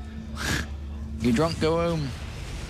And, oh, wait a minute, this, whoa, hold on a second, these Colossus, hold on a second. It's not a good time to be doing the mating dance. They're stuck. They're a little bit stuck there. 2 Storms do come in to help them. And Stalkers, that was a little bit dangerous there. While this attack goes on, Archon and Zealots the other side. Is he stuck? No. He's going to make it out to his natural, at least. The important upgrades, the +3 armor is going to finish here for San, but Bunny, he's maxed out. He's got Ghost personal clocking. All right, that was a big stim on that entire army there. And can these Ghosts find a way in a very tense moment here? Oh, San messes this up. He's going to lose here. Bunny is going to take the fight to the Colossus immediately here. And Bunny pulls back with his main army. And San has taken not so good fight here. And this is his tournament life on the line. He's going to be very, very careful with this. There's so many Colossus though with +3 armor. It looks like he should be fine to defend this. A very hairy moment there for the Korean player. But at the same time, he's destroyed an Orbital in the 2nd place. And he will hold on. GG's called. And we are going to game numero 5. Whew. San is pretty good on Foxtrot, man. That's the map that he won against Bolt last time. A pretty insane game. And now again, just, you know, staying in there, doing some counter harassment. The DT drop didn't do all that much, even though it killed 10 workers, and just good transitions. And this game, he played very differently than the first one, too, in the sense that he kept on making Colossus rather than quitting after 3. Yeah. He made sure he had a lot of Stalkers to help and defend them, keep them alive. And yeah, the 2nd starport, you know, just came in late because of the economic damage that Bunny suffered, and in the end, just not enough Vikings to deal with those. We're going to be playing on Overgrowth. Yeah, it feels like the final destination of all StarCraft 2 games, this one. The map that everyone knows, the 2-player map that everyone's very familiar with. It's unavoidable. I'll see you on Overgrowth after school. I'll see you behind the map pool on Overgrowth later on, you. As this is going to be a very, very tense game between these 2 players, especially on a 2-player map like this. Aggressive tendencies obviously heightened on maps that like this. Whether we're going to see an SCV pull from Bunny that he's won game after game after game on. I think Bunny... Is San going to play aggressive? Does he proxy Stargate? Does he open Blink? It's weird, like the way the fight started out. You know, a lot of Stalkers were in whole position behind the army. And I could really see San's army maybe starting to clump up, but then he kind of unlocked the situation very quickly, let those Zealots finally get in there, and took the fight well enough to win it. But I really think that Bunny, if he had played this a little bit better with that big fight, he maybe could have won, or at least done a lot better than what he did, because in the end, he kind of got crushed in that big fight. If you think about it, he had so many Ghosts. What really lacked was, I guess enough Vikings, and they were, even though they were, you know, on that high grounds where you want them to be able to snipe the Colossus very well, I guess that's also a place where they can get stormed very easily. So in the end, with the pylons that they were nearby, and that San could reinforce with, especially, you know, the force base was like right behind. He had the photon overcharge also to work with. Just able to defend that attack and wrecking the economy of Bunny on the other side of the map was just enough for him to win the game. Because the natural was gone. The natural of Bunny, he didn't even look in his main anymore. And the natural, all the SCVs there died. That's why his supply plummeted so quickly. All right, time to get on the edge of your seat for the final game here of the 3rd quarterfinal of the day. Who is going to the semi-finals? Will it be Bunny, the first European in a year's time? Will San get his 3rd back-to-back semi-final in the WCS Europe Premier League? Here we go. Overgrowth, the final destination for the final time. Here to the top left, or top right, sorry. And side is the red Terran player. Playing for Team Liquid, it's Bunny!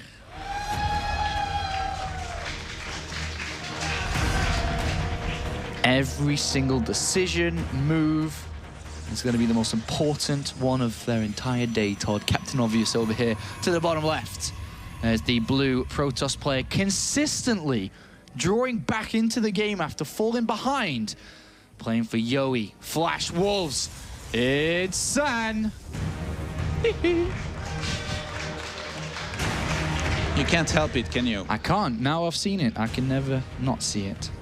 Is it time for another CC first? I think Bunny usually, when he does CC first, he doesn't make the depot at the ramp, so I think it's just going to be a 12 frags, 12 gas here once again. Which, I mean, against San. San really has been putting no effort into scouting at 13, and as I say that, for the last game. He saved it for the last game. Maybe hoping that Bunny will do something special, like a gas first, which you could see very quickly. Yeah. He's going to go for the quick scouts. Well, for the first time in this series, I think, isn't it? So it's going to get some intel on what Bunny's decided to do here. Well. Let's find out how this one's going to shape up then. So what does San have planned here? More so, the Terran is always going to be obviously looking to scout out and figure out what San could have up his sleeves. Does he want to try to play a defensive game here? Does he have any tech switches planned, which from robotics to Twilight? Does he want to open up Twilight in the first place? DT Blink? So we'll see. SCV going to go out here. Reaper also going to be following that out very, very shortly here. Nice and safe from Bunny. This is the, I guess you can call it Zest move, where you scout at 13. And if you see that your opponent's going Reaper, you just run home. You're basically trailing behind that SCV. The SCV is going to go into the main and check for the second gas, and that's when you plant down the Nexus. But in this case, San having taken the left-hand side gas rather than the right-hand side run, I guess Bunny could just see that there is one gas missing, go down to the expansion and block that if he wants to. But in the past, he hasn't put really any effort into trying to block that. So I think the Nexus, I guess now is going to go up early enough for Bunny not to be able to block it. So a bit of a mistake here. Could have been avoided by Bunny, I think. And I think a good way he could play this right now, since San has opened standard, is just go into 2 additional barracks and make sure he has enough bioforces to deal with whatever, and then tech into medivacs later on. But actually, recently, Bunny, when he played against Protoss in his online games, you know, against Hearthstone and Mana, there is a build that he's been doing very well, is that he keeps on mining gas up until he has 100, gets an eBay, and start a quick +1 attack. And then, from there, he got the quick third base later on at like 8 minutes 20. So we'll see here if he goes for an eBay or not. Well, third barracks has been planted, so doesn't seem like They're still mining gas. Just with 2, though, at the moment. Yeah. And doesn't have that much gas banked up. Reaper's going to have a quick look inside very shortly here. Time it out would be nice to see the tech structure. Obviously has a couple of seconds in hiding behind this Nexus, unless the Stalker finds it immediately, which he does. The Reaper is a Reaper, little bit unfortunate. It's very nice to hide it here, because a lot of players, they will send the Mothership Core, you know, to that big space around the natural and leave the Stalker in the main. And then you can dodge them, get into the main, and see what tech there is, which in this case... Oh gosh, Twilight, yeah. A Twilight Council will be very important for Bunny to see here if he wants to adjust well to it. But you know what? If it's Blink, this is supposedly one of the good builds that you can do against Blink with the 3 barracks and lots of bioforces. Yeah. But we are going to see concussive shells very early on here from Bunny. And the Reaper denied. Will not see the Twilight Council coming in from San, but immediately a scan straight after spots it. So great pickup there from Bunny. Sees the Twilight Council. And that is a nice maneuver there. What does Bunny do with that information he's picked up, though? Does he say, OK, time to buckle down? Does he start to move out a little bit before Blink is done? I think he knows that there is only one gate and that the other gates will come in late, which in this case it's only another one gate that just started now. So he's getting concussive shells. He's going to try to hit the timing before there is enough units. And even against Photon Overcharge, he's going to get in there, snipe those Stalkers, possibly kill all 3 ideally, and some probes.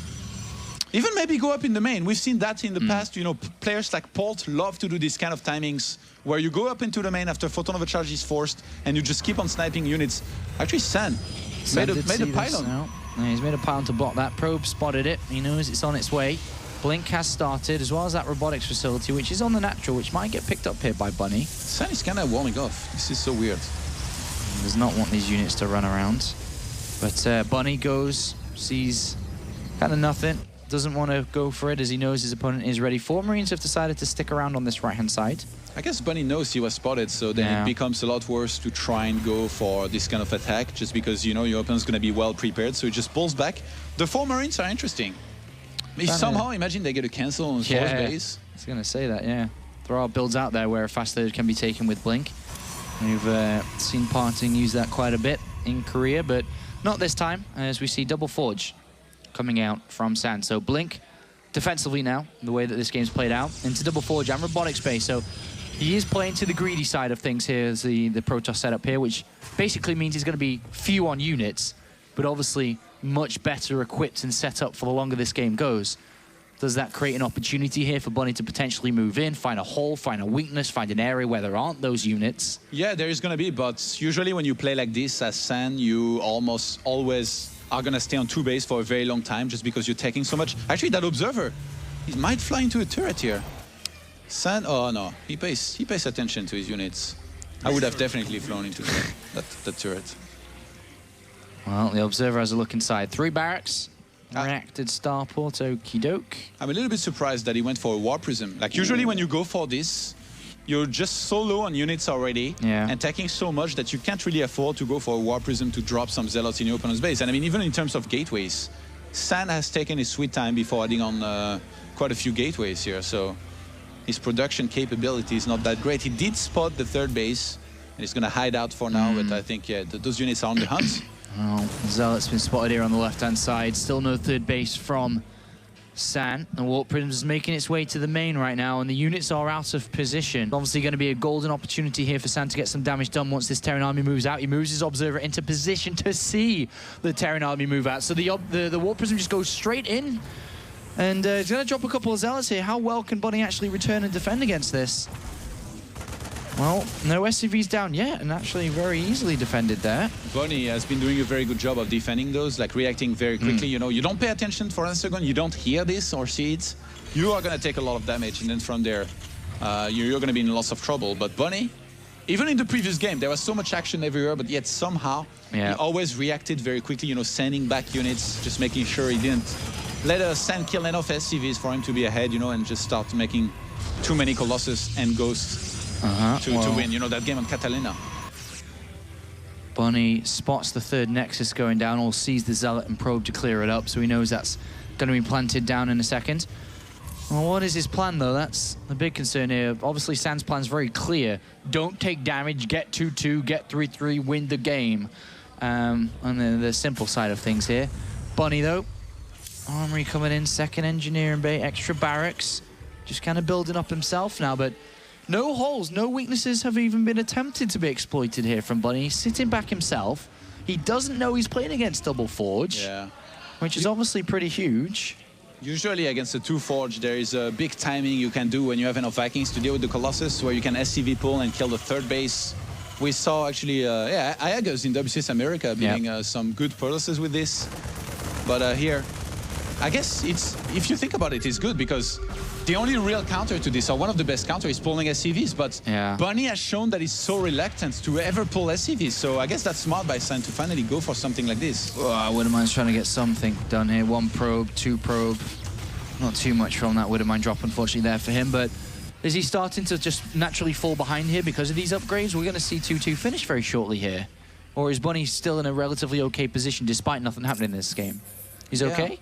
Yeah, I mean, he's still ahead in supply. The thing is, he's finally spotted the double force, so he kind of knows what he's up against. Right. But like I said, if he's not willing to pull SCVs against a strategy where he's supposed to be one of the better things you can do, then he might be in trouble. But the thing is, at the same time, though, San, like I said before, he usually does not rush for 3-3. Yeah. He gets 2-2, and then he starts getting a lot of Archons and Zealots on the ground. To make sure he doesn't die. Yes, exactly. Warp Prism been spotted, and without any damage in this game, does go down there. So, well done by Bunny, but as we can see, 2-2 now approaching. More than Viking 20. count is high. 20 supply difference all of a sudden. Yes. So I guess the timing here with, you know, the Vikings on top of that high ground at the 3rd base could do a lot of damage out of Bunny. Especially like resetting the Colossus count will be great. We have 4 out right now, with the 5th one on the way. Sees the army and says, well, there's quite 4 Colossus, a Stalker, quite a few Zealots there. Can I do this? Can I not? Well, he's not going for it, though. San is just making charge loads, Archons, and adding on more Colossus right now. He's happy with the Stalker count, which I guess he's only 6. The thing you can do actually is wait until the last second. And then warp in, Yeah, to go up to like 10. Usually you will not get more. Well, Bunny's adding on more barracks. He's taking this long. He's taking it to the late game, which obviously now we know this. The sooner we actually see San start 3-3 and actually move on to the next part of this game, as he's under no threat currently. Obviously, there could be a fight at any second, but no immediate threat of SCV pulls or something which requires immediate attention to. I quite like San's position, you know? He already being on 2-2, he started the +3 armor upgrade. He's going to have so many Colossus to work with. He's finally started adding on additional Stalkers, and with the +2 attack, those are going to one-shot the Vikings here. So, Bunny he needs to make something happen soon. And I guess he's going to attack soon here since he's maxed out. But San is about to be maxed out himself. He's going to have the Photon of a charge here. Well, I guess no, he left the Mothership Core in the main. 6 Colossus here. A lot of Vikings. There was about 16 Vikings looking for their way in. Try to the south. Going to try from the north here. Couple of volleys, but nothing major. But at the same time, Bunny is breaking through that right-hand side slowly but surely. The Vikings getting in, and they're starting to bring these Colossus down very well. Targeting 2 Colossus at a single time there, so you can bring them down as fast as possible. And they are dropping fast at the moment, but does he have enough? There's still a single Colossus left. The Vikings are gone. There's a lot of Marauders left in this as well.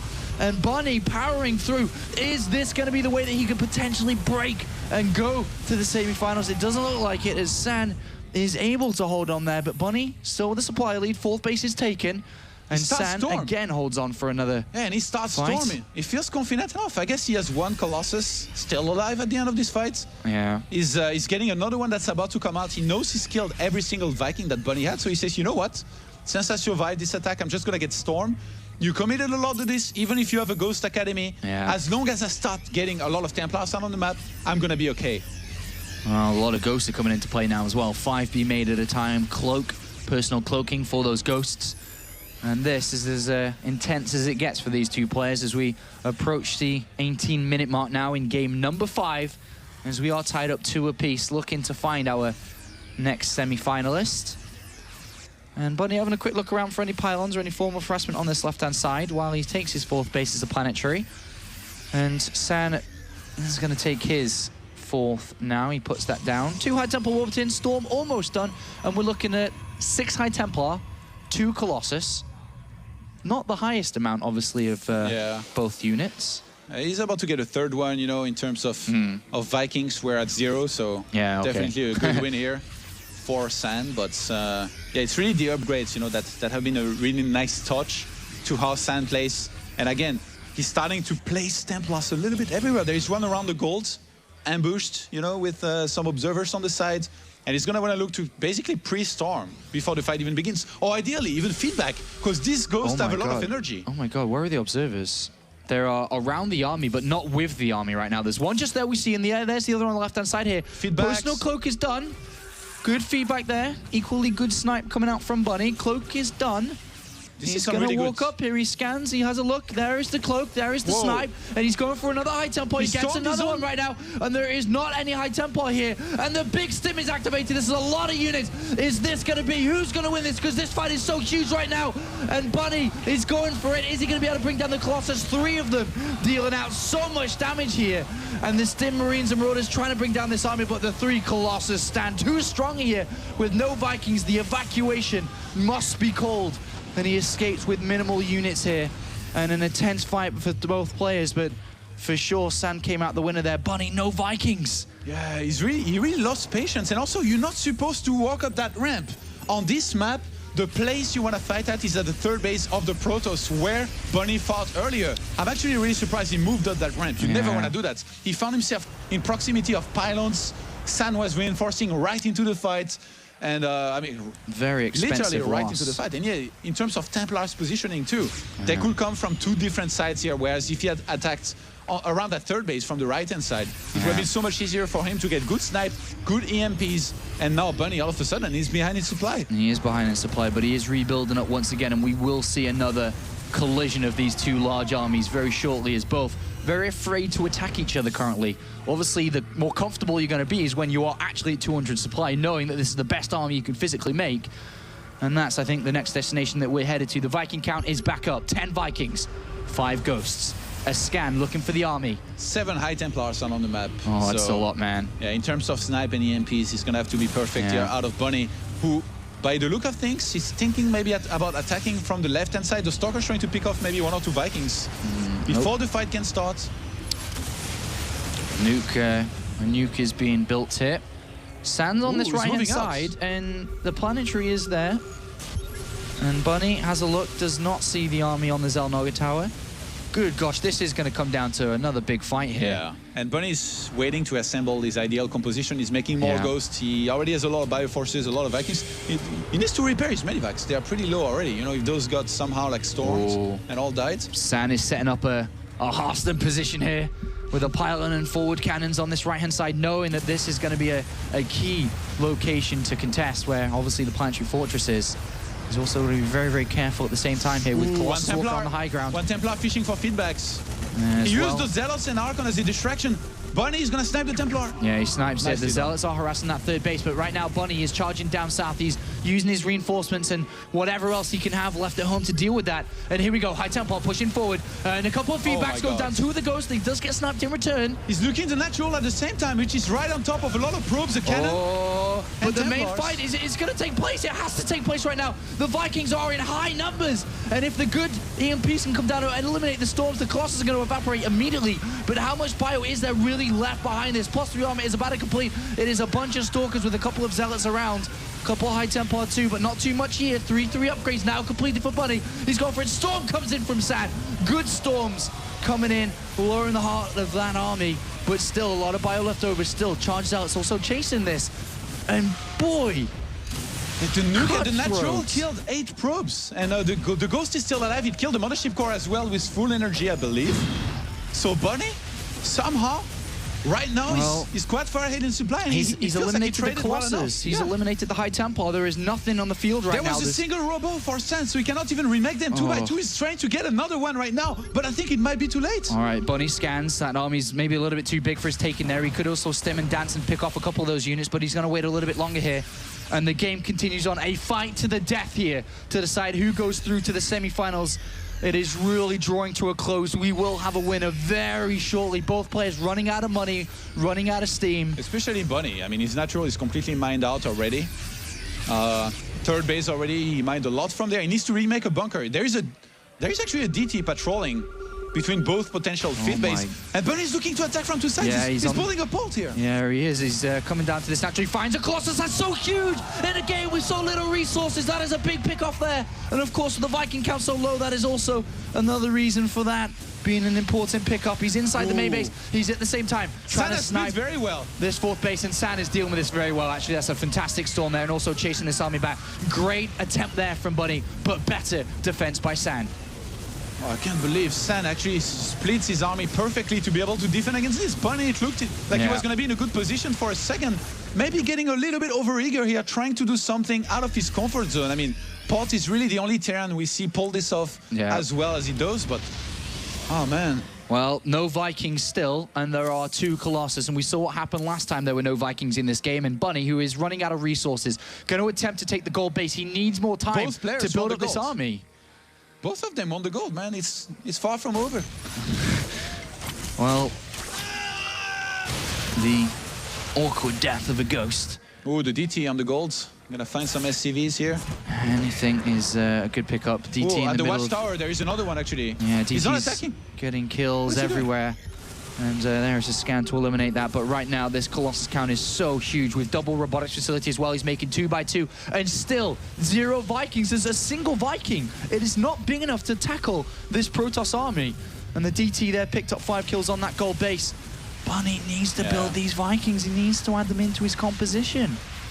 5 SCVs just died as well, and I mean Bunny, he's got the mules to work with, but he's been scanning a lot, so I guess realistically he doesn't have that many mules, and you can see he's starting to fall behind in supply here. Stalkers even harassing that base on the right-hand side now. I guess they're going to be killed quickly, but that's going to allow San to take the Watchtower into position. One Ghost is out of position. Oh, he gets rid of a couple of units very easily there, and Bunny is pushed up against it. San has the semifinals in his reach right now. He's played this series from behind for the majority of it, and right now, one good attack could win him the game. I feel like I've been saying that all cast long, but somehow, some way, this series continues to go on, and San pulls back to his gold. You are right. There was never a good attack enough to finish the game from either player. It was just trades a lot of the time, even though one of them at the time, pulled ahead on supply. Very good harassment here by San, but I'm not sure how important it is to keep on killing SCVs, because, I mean, Bunny's still on about 50, he can remake new ones. Yeah. As long as you don't bring a Terran down to 15 SCVs, you can never really say that you're pulling ahead just from killing those walkers.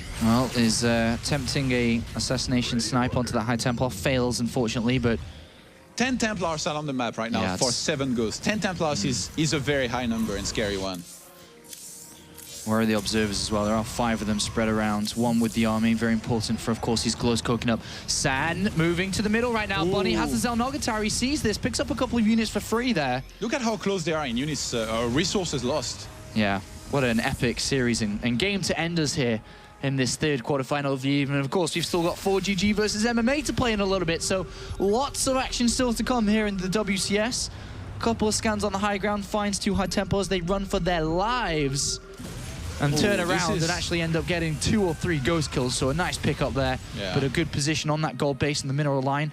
But he's definitely not doing so well with the ghost control, to be honest. He's getting feedback a lot. And that position. Both players need to be super careful about not taking a bad fight here. Yeah, not so good storm there. Pretty whiffed 2 storms there, unfortunately, there. And Stalker's chasing forward, snipe on another high Templar. The 2 high Templar get picked up there quite easily. Down to 7 high Templars on the map. San, the high Templars are very important. As good as the Colossi are, you always need some high Templars to hit some good storms if you want to be able to win. Oh my God, San walks through, he gets EMP'd on a lot of those. He then he kind of forces himself to storm into nothing there. Of course, the follow-up from Bunny definitely could have been possible. Jesus, everyone's on the edge of their seats right now, pinned to the screen as this can still really go either way. A nuke actually going to be used on the gold. San should be able to see that one. Actually, this might trigger. No, I don't think he should attack here into that Bunny was tower. waiting for that. He's waiting for the EMPs if that army was to come to defend. And he actually cloaks up. There is a observer there. The nuke doesn't really get much. And Bunny, oh my gosh, he's taken the high ground. This is huge. It's going to force him into a fight. Storm's coming in. And oh my God, this could be the last fight of the game. The Colossus dealing so much damage at this point. The raise from all of them. And Bunny just walked up into the nothingness. And that was the difference between San and Bunny today. He takes that fight that we've been looking for. And that by Bunny was not the best move. And now San jumps and pounces at a golden opportunity to finally go through to the semifinals. Bunny holds him back behind the Xel'Naga Tower. But this is San's chance. He brings down the last couple of Vikings. Colossus will go untouched. And an epic series, or going to 5 games, is going to go in favor of the Korean by the looks of it. 150 supply. He knows he's on the other side of the game. GG! San reaches his 3rd semi-final in a row within the WCS Europe Premier League after an epic conclusion. A battle to the end. But San is the player who comes out on top. I cannot believe Bunny walked up that ramp. When you go into that long of a game in Terran versus Protoss, you should know there's going to be Templars everywhere. And in this case, it's a dream scenario for San.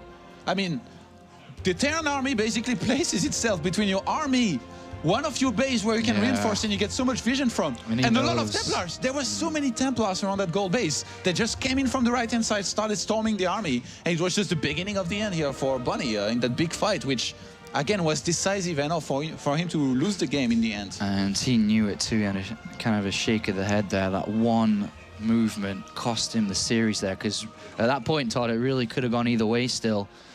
And unfortunately, Bunny here eliminated in the round of 8. A fantastic performance from Bunny nonetheless. This is, of course, his highest placing finish in the World Championship Series, being a round of 16 finish in Season 1 this year, and of course, round of 32 Season 2. But round of 8 here today. Unfortunately, BlizzCon hopes gone, shattered as well for Bunny, who still could have somehow made it through if all the stars aligned and he'd won this tournament. But it is San, a contender already at BlizzCon after a fantastic series, wins 3 games to 2 and is our 3rd semi-finalist of the day. Red Eye, interview, where are you? Where are you? I am with San. Well done, San. Talk to us about how hard a match that was for you. 얼마나 힘든 경기였는지 한번 설명해 주세요. 진짜 제가 올해 WCS 2014년 WCS 하면서 오늘 승리가 가장 기뻤어요. 그 정도로 힘들었어요. Actually, throughout the whole year, this WCS match was the hardest, and I'm so happy that I won. Wow, that's a big compliment to Bunny as well. How do you rate him as a European Terran? 그 정도 힘들었으면 바니 선수도 엄청 잘했다는 뜻인데 바니 선수를 평가하신다면? 일단 버니 선수는 일단 외국인 태안 중에서 일단 제일 잘하고 버니 선수가 잘하긴 했지만 약간 제 생각에는 개인적인 생각으로는 태안이 좀 많이 좋은 것 같아요 요새. 그래서 좀 힘들었던 것 같아요. Bunny is definitely the best foreign Terran at the moment, but I also think that Terran is pretty good at the moment, so that's why I had some problems. Okay, we'll let him off on that one. You're already going to BlizzCon, so that's great, but you can focus on WCS Europe now. I know how hard you wanted to win last season. How much do you want to win this season? Try and put that into words for us. 작년 시즌도 우승을 엄청 꿈꾸고 있었던 것 같은데 이번은 얼마나 우승을 하고 싶은지 한번 설명을 해주세요. 저 WCS 유럽 지역을 하면서 우승 한 번 정도는 그냥 쉽게 할 수 있을 것 같았는데 생각보다 잘 안 되더라고요. 그래서 이번에 진짜 하고 싶고 진짜 밥도 한 10분 만에 후딱 먹고 게임만 했던 것 같아요. 이번에 준비하면서. So to be honest, when I first joined WCS Europe, I thought it would be easy peasy. I would just win a championship. But it turned out it's really hard to win the championship in Europe. And at the moment, I practice so hard. When I eat my food like in 10 minutes, and then I go to practice. It's that hard. Okay, so practicing hard. So semi-final is another Terran for you. Does that worry you at all, knowing that you just had to play a very tough Terran? It's either 4GG or MMA? 다음 상대는 이제 테란 종족인데 좀 그것 때문에 걱정이 되시는데요. 일단 상대가 누구인지는 별로 안 중요하고 종족이 중요한데 제가 솔직히 8강을 한 3대 0이나 3대 1로 좀 쉽게 이길 줄 알았어요. 그래서 일단 빌드 준비한 거는 일단 8강에서 좀 아끼고 4강에서 좀 쓸 생각이었는데 8강에서 다 써가지고 이제 좀 고민되긴 하네요. 4강에서 어떻게 해야 될지. So it doesn't really matter who advances, but it does matter that I face a Terran. And I thought that in the round of 8 match today I would win like 3-0 and could save some build orders for the next round. But actually it was really hard and I had to play all my build orders, like every sleeve on my arm. So next round will be really hard. Okay, one final question. That fifth map, just how tough was it for you to play that fifth map, and what was going through your mind? Because there were several times when Bunny looked like he got slightly better trades than you did. 마지막 맵을 좀 설명을 하신다면 바니 선수도 좀 이길 수 있는 순간들이 많이 있었던 것 같은데 개인적으로 한번 말해주세요. 일단 바니 선수가 중간중간 유리한 순간이 좀 많았는데 유형을 태자 선수처럼 좀 계속 공 굴리면서 했어야 되는데 자꾸 들어와가지고 제가 이득을 많이 봐서 이겼던 것 같아요. There were plenty of moments where Bunny could have won, but he kind of was too aggressive with his ghosts. I think if he had played like Taja, like using the ghost very effectively and go back when you have to go back and something like that, then he would have won. Okay, well, congratulations. Well played, San. San is our third semi-finalist of our final season of 2014. Our last match is headed your way very shortly, but first let's check in with the Muslim. Hey guys, great series between Bunny and San. Sad to see Bunny go out, but San truly did play great. Going on into the series, we look at King Sejong, which was a crazy opening by San. So we'll start the replay here, fast forwarding. He actually only had one pylon in his main base, and then the second pylon here, so Bunny immediately scouts this. He's going for an Oracle, but in his main base he's making a bunker, doesn't have an engineering bay, so he's going to use that to defend against the Oracle. So if we speed up a little bit more, because you need 6 Marines to take out an Oracle, you don't have that in time. So immediately Bunny does the correct thing by lifting up and moving away, setting down his base and just getting an orbital, just totally macroing up. One of the cool things that San keeps control of, though, is just constantly seeing, constantly dealing a little bit of damage to Bunny. And he gets to see exactly when the factory is going up. And he's already preparing for that next step in the game by going Blink Stalkers. So Bunny has to continuously play defensive. And here, we've got that lockdown situation in which the sentries can force field the ramp and those Marines have no way out. Here, the Oracle gets to see exactly when the starport is finished. And if we look south of the map, we get to see all these pylons ready for those medevacs to leave. So San's all over this, and if we keep on looking, eventually he moves these stalkers up ready for a drop, so he's all over Bunny. A revelation gets to keep him contained in his base, constantly dealing damage to him. He also gets +1 weapons, which may not seem like a big deal, but it actually means that stalkers only take 5 hits to kill Marines instead of 6, which is a huge deal, and that's with combat shields. So here, constantly keeping him locked down. With the revelation, gets to keep him pinned into. Bunny here, if we slow down the replay a little bit, Bunny does something really impressive. Unloads on this side, takes San's attention away from the ramp, tries to unload over here too, constantly trying to move him away. I guess a good move there would have been picking up and then moving into the main base, which is exactly what he does. Trying to do everything that he can, but San, these Oracles dealing so much damage. Bunny does somewhat break out here, but too little, too late, and Sam's army is far too big. Great force fields, Guardian Shield going down right at the right moment. The Oracles are still alive, dealing so much damage, and from the supply being fairly even, San takes a pretty glorious victory in this game. Great force fields, blinks on him, a great, great way to finish the game. That is it for the analysis over here. Back over to you, Red Eye. Thank you very much to Muslim. Nice breakdown of that last game. San going through as our third semi-finalist. As you can see behind me right now, the two players of our final game are busy setting up. MMA versus 4GG is next. Don't go away.